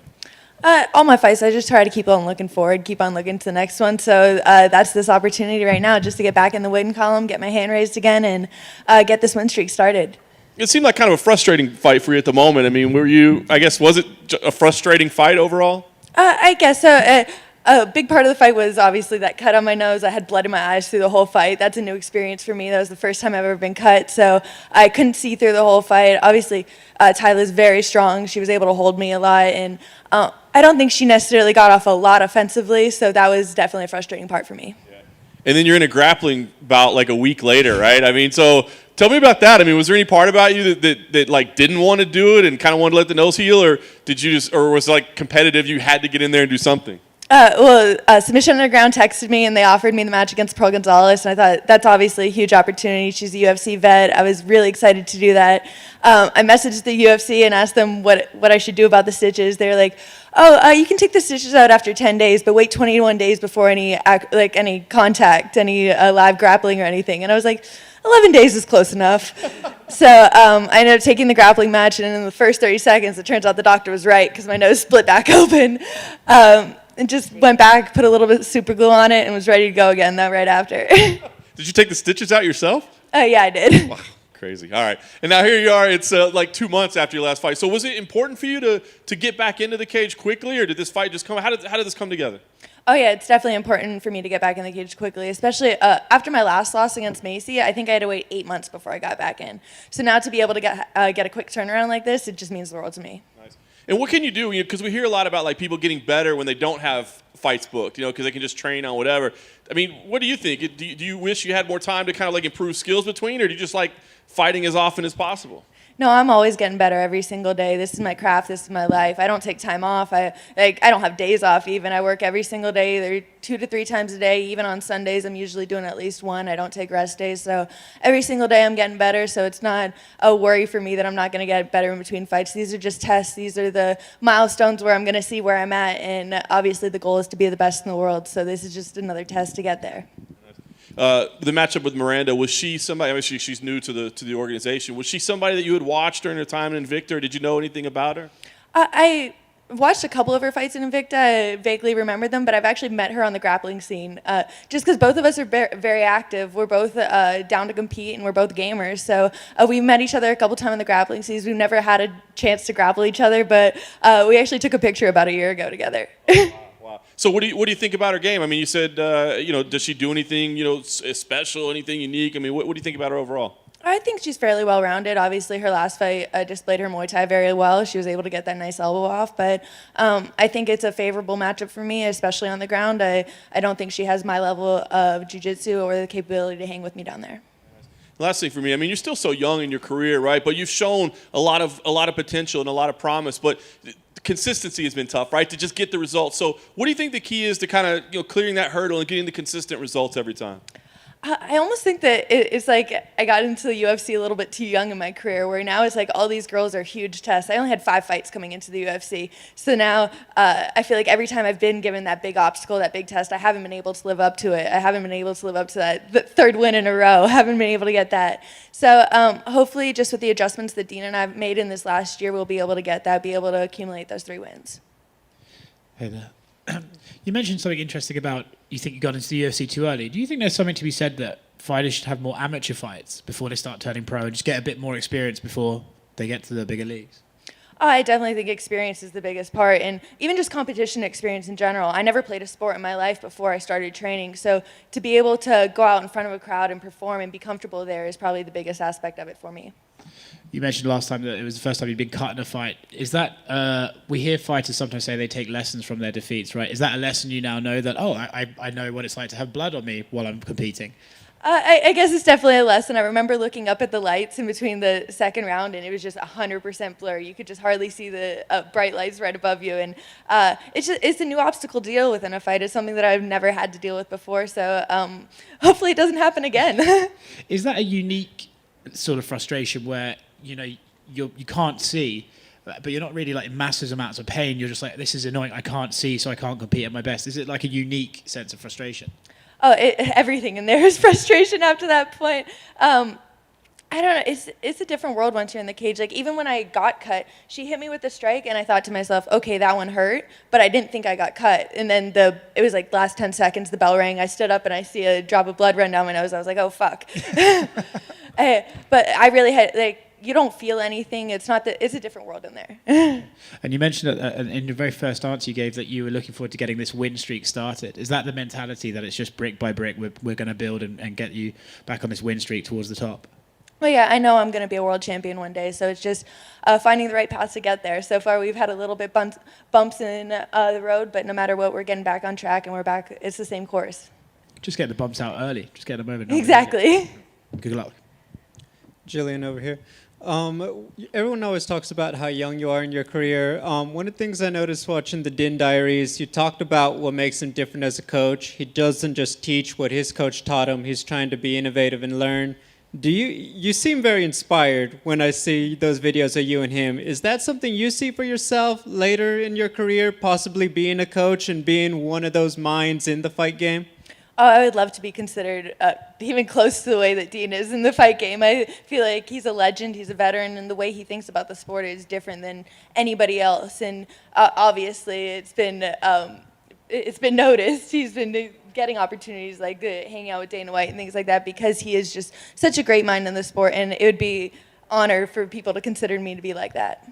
Can you talk a little bit about something you've noticed him do when he's like teaching something or learning something that just other coaches may not have that you've worked with? A lot of coaches, it's either their way or it's wrong. With Dean, he's like, if it works, it's right. This is an evolving game. It's only like 25 years old as a sport, so everybody's learning it together still. It's still changing every single day, so some things work, some things don't, but if it works for you, it works. Have you talked to him about getting brought along for some Dana White looking for a fight episodes? I haven't talked to him about that, but maybe that'll be an opportunity in the future.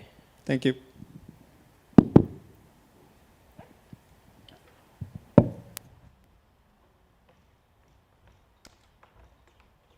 Molly want to chat? Oh, really? If you have a few questions, I think she had, like, if you guys want to do them real quick. It would literally just be a few questions, I imagine.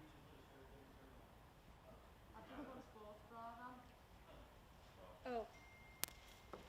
Actually, Alexa's ready. Alexa's ready. So maybe we bring her back. Yeah. Yeah. Unless you think it's really quick. 2 questions? Molly got a new shirt out of it. She's. I love that. Well, Molly, I appreciate you doing this. I know it was kind of unexpected to show up and do media all of a sudden, but That's all right. you know, we wanted to talk to you the other night. You know, a frustrating result for you for sure. We know what an important fight was for you, and then of course you left your gloves in the cage. And I know you've gone to social media and posted a quick message, but can you just explain what that was? 'Cause I think everybody was a little worried that you were walking away. It was a lot of frustration that I didn't get to show what I wanted to show, and how hard we've worked since the Talia fight, and how close the jiu-jitsu's finally got to submitting a black belt. So yeah, it was just a lot of frustration, and I wanted to honour my dad's memory in some way, do you know what I mean? I didn't really think too much about what I was doing, but I knew that I weren't quitting. There's too much fighting in the old dog yet, like I said. But just before the fight happens, I messaged Gillian and I was like, do you want me to help you on fight week? And it's probably the best thing that I could have ever done, because she's the one who changed my whole career. She was the best and worst thing that ever happened to me, was Gillian Robertson. So because of her, I'm still here. You mentioned the frustration, so, but I mean, was there any thought about I'm done? I mean, did it cross your mind at all, or was it just a coincidence that the gloves were in the cage? I'll never be done with it. I'll be like, what's his name, Diego Sanchez. I'll probably be about 40 and still like screaming at people and giving them the finger. But it was so much frustration, and it's just annoying that someone didn't come to fight the way I like to fight. It was win by their means necessary and not mine. Like, I want to fight, make Maynard, give me someone who wants to fight and scrap, not just someone who wants to take me down and lie on me. I know you got to run, so just one last one. So what is the next move? I mean, are you trying to book something right away? Do you want to take a little time off and help your teammates? What's the next move? Right now, everything's about Gillian on the weekend, and then after that, I'm going to train still, and then when I get the call, I've never turned a fight down, so I'm always here to fight. Just a quick one from me, Molly. What's happening, lad? Oh, mate. It's obviously not the way you want to do it, but you're at least enjoying Las Vegas a little bit. Listen, did anyone see my Instagram story on Sunday? I went into where did I go? The MGM. I was like, give me 10 Patron shots, and just got on the ale. Yeah, I've got some funny videos, but I knew I shouldn't really put them all on Instagram because I was really, really sad. But I was depressed on the Monday in the hotel room, and then thank fuck for Gillian yesterday because I was getting ready to commit. But you know, I take the losses really, really tough. I'm not like, I had to ask Gillian once, like, why doesn't how can you just get on with it? I think it was in Boston. I won and she lost. She's just like, you just get back on the horse and like fight again, don't you? I was like, fuck, but it really hurts my feelings. But yeah, it's the hardest, most courageous thing I think I've ever had to do, is stay here on my own and deal with what I'm dealing with in my own head without the team here. But I mean, you wouldn't go home if you've never been to Vegas before, would you? You good? Cheers, gang.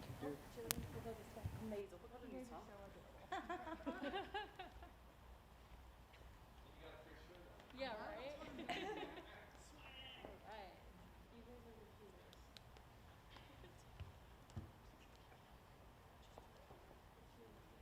John, just put your mask on for me with her right there.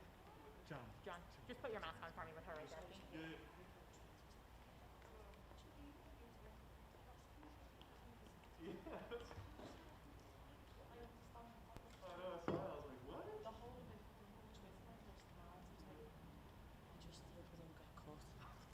So. Thank you so much. Did you say it was Alexis next?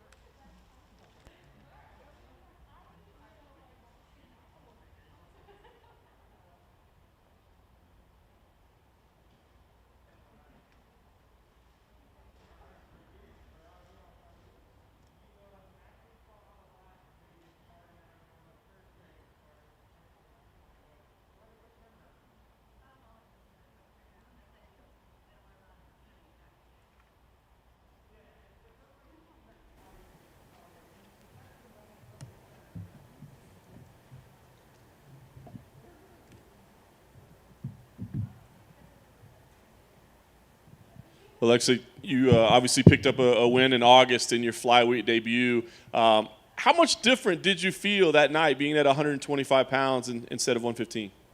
Well, I was very happy with my first win at 125, so I feel healthier, I feel happier, of course, and I'm enjoying a lot more this.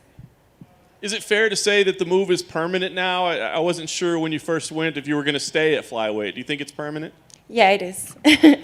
Fair enough. First pay-per-view main card, I believe, right? This is a big spot. Does this feel like a big fight, a big moment for you? Yeah, it feels great. You know, this is not the first time I do a co-main event. Of course, it's special for me to be in a card with a number. So yeah, I'm so thankful with the UFC for this opportunity. And fighting Macy Barber, who had so much attention around her, right? She had so much coming up. Do you feel like she was deserving of all the hype and the attention that she got early in her career? Well, we all deserve the hype. What do you think?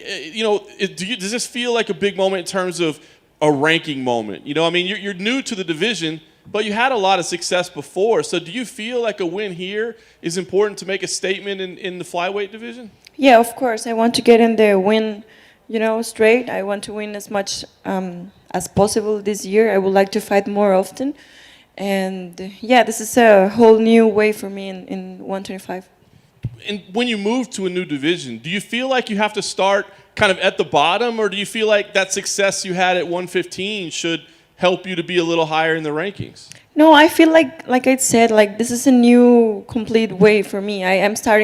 I feel like this, starting from zero, getting my name again in this new division, the Alexa strawweight. I think it has to be end. It's a new Alexa, it's a new division, it's a new year, new everything. Because she wasn't in your division, had you studied Macy much at all? Did you know much about her game? Yeah, of course. With every opponent, we watch the fights. We know her strongest weapons, so we are ready for her. Stylistically, how do you feel you match up? Well, you know that I love to box. It's my strongest weapon. But as I show you every single fight, I'm getting better in my grappling and in my wrestling. So this won't be different. I'm excited to show my new skills. You talk about fighting more frequently. Is that easier at 125 because you don't have to go through as much of a weight cut? Yeah, definitely, yes.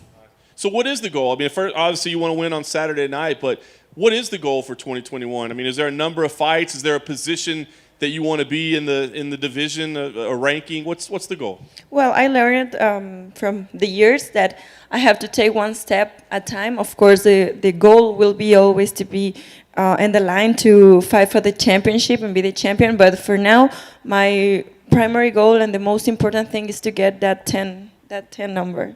Nice. And last thing for me, I wonder, in the flyweight division, the champion is so dominant, right? She's so great. Does that make it tough, on your chase to the top, or does it make it exciting to maybe I'll be the one that can take out Valentina? Of course, every fight we train for, the goal is the champion always. So we have to get better and better and better each time to get in the belt. Hey there. You mentioned that this is a new you and this is a new start. Has that given you new motivation to keep fighting? Has that revitalized you? Yeah, of course. Like I said, it's a new, completely weight division, new Alexa, new mindset, new everything.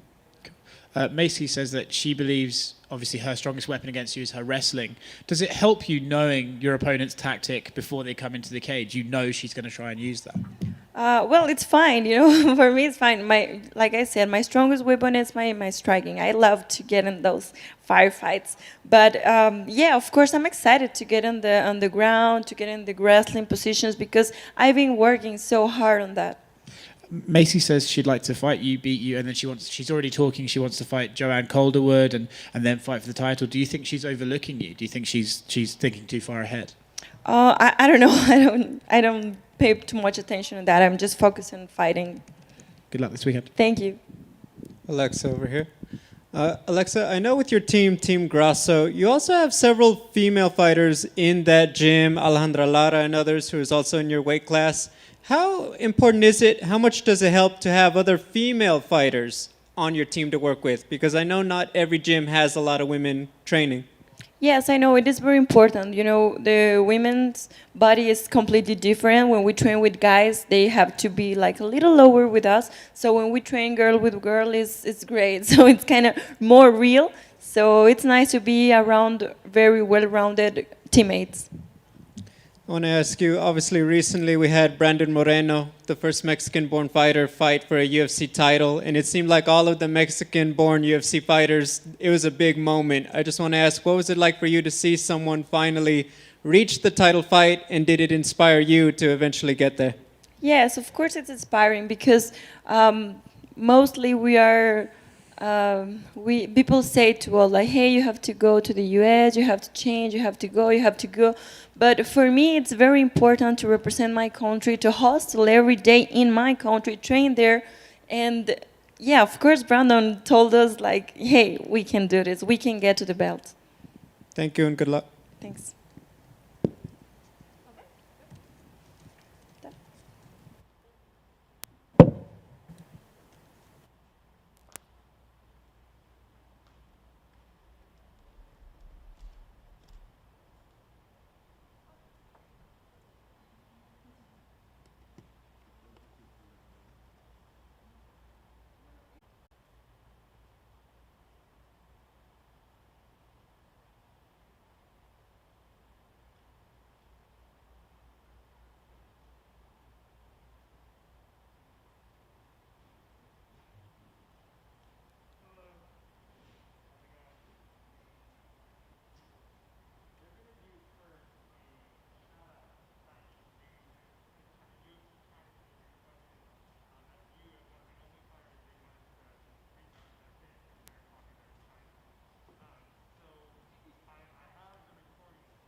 bad.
Yeah, UFC hold on, shuttle? because maybe he needs to come pick him up from the fly.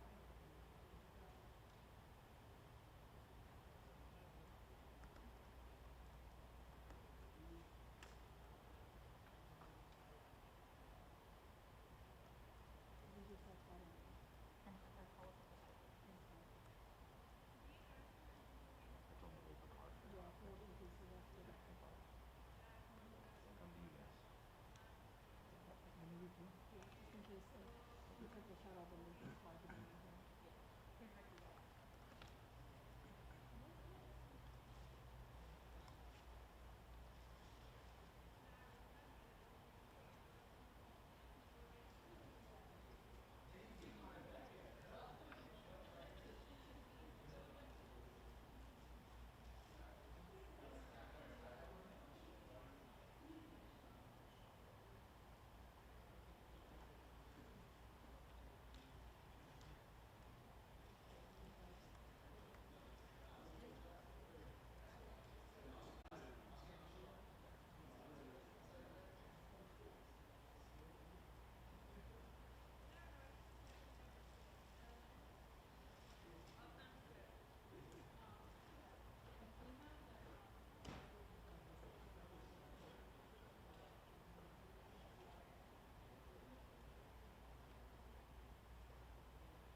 Just have a seat and we'll get started. Okay.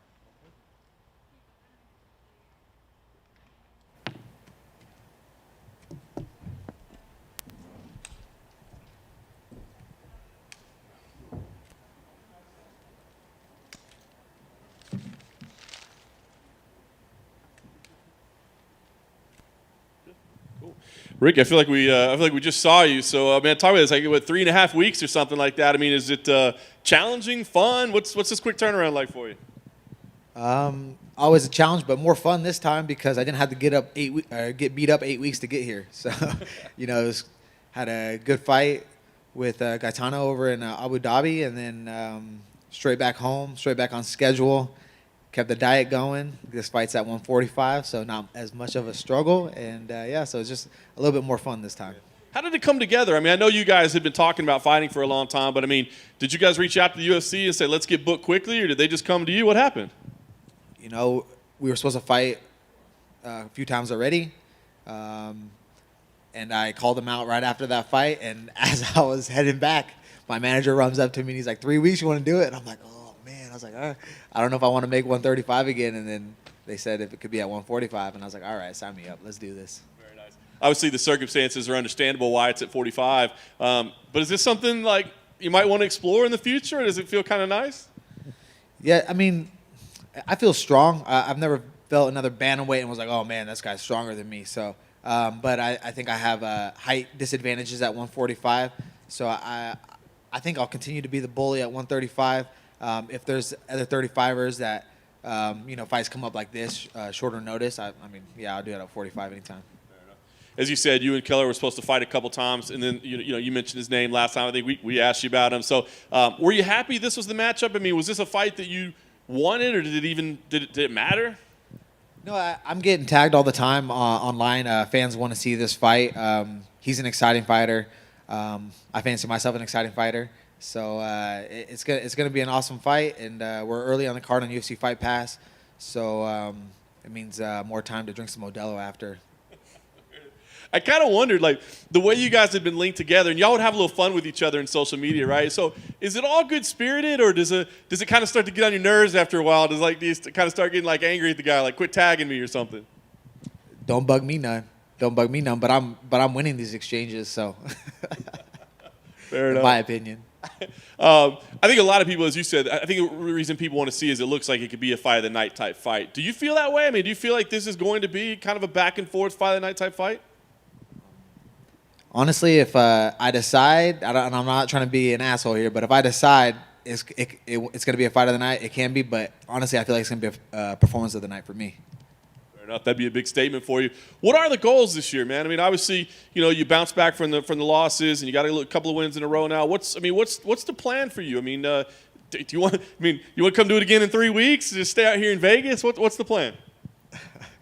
Like I told you, I'm going to be drinking some Modelo's after this one for sure. I need to spend some time with my family because I've been traveling nonstop this last year, really. But I want to be active this year. Last year, one fight did not cut it. I know it's been crazy for everybody with COVID and everything, but I like to be active. I like to stay on it. I like to stay on my training and make that money. So short time off and then right back at it. Maybe 4 or 5 fights this year. Maybe 55 after a couple Modelos? Yeah, shit, maybe. Does a fight take on a new meaning when it keeps getting rescheduled and postponed and stuff like that? Does it take on a new meaning inside your head? Not really. I mean, same thing. We've been doing the same thing for this guy. I mean, I'm just getting kind of tired of seeing his bald head. I'm getting bald, man, so I don't really want to comment. Do you think it's something fighters should be more willing to do? Just sort of agree to fight at a higher weight division if there's no real purpose to go down to the lower weight class? On short notice, but I'm a bantamweight. There's something about making the weight, something about having to stay disciplined, something about going to bed hungry that just drives me more. And so, like I said, if it's like a shorter notice against another true bantamweight, then I'll do it. But other than that, no, I want to stay at my weight class, and I will continue being the bully at 135 pounds. I'm sure once you're in the cage, you'll be disciplined. But is that something you have to pay attention to on the way to the fight? You're not cutting weight. Like you said, you don't feel as hungry. Do you have to keep in mind, I still have a fight just because I don't feel like I usually do? Not really.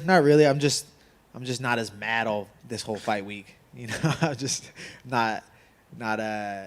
There's always that little bit of dread when you cut that much weight. I'm spoiled now. I'm complaining, but I'm spoiled now with the UFC and Trifecta and all these guys that have our back with the meal prep leading up to the fight and then the rehydration after. So it's not as bad anymore, but it still sucks. So the motivation doesn't leave or anything like that. I'm always hungry and I'm always gonna be mean once that cage door locks. Is it Modelo's only, or do we get some whiskey and vodka involved as well, or how does that look? We'll start with Modelo, see where the night goes. I understand.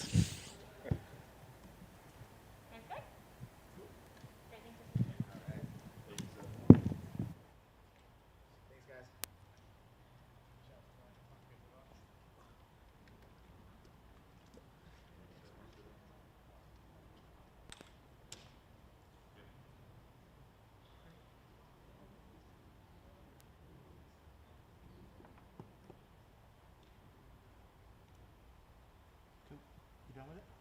I have a little some more to do. How much? You need it first. I mean, I have. Yeah, I have should just 1 be a few minute minutes, left but to do he's it. just finishing up his How step long before. does it take you to get the rest? I still have like This is why you should have came over. Right after I told you guys Ricky, I saw Jim walking out. I'm like, you got that. That's right. I'll use it right now, and then I don't if you know. just have to stick around afterwards just to copy it, it won't take you long. I know you tried to gamble. it's actually downloaded really quick. That's a very Okay. fast. So it is going on. Let me get this now.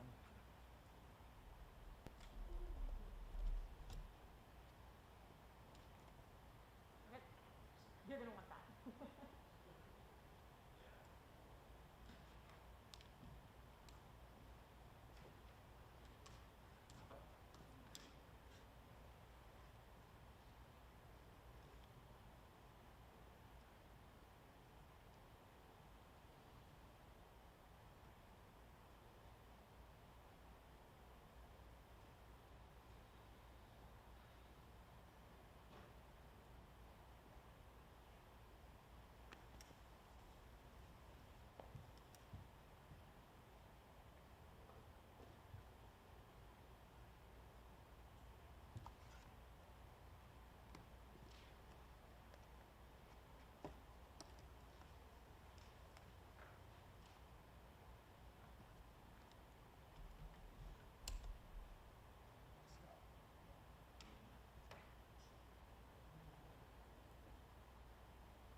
Slight delays. Thanks, Janine. You know, if we're going to continue on Wednesday or will we go back to Thursday? Wednesdays. Every week? So we'll do the in-person on Wednesday and the virtual on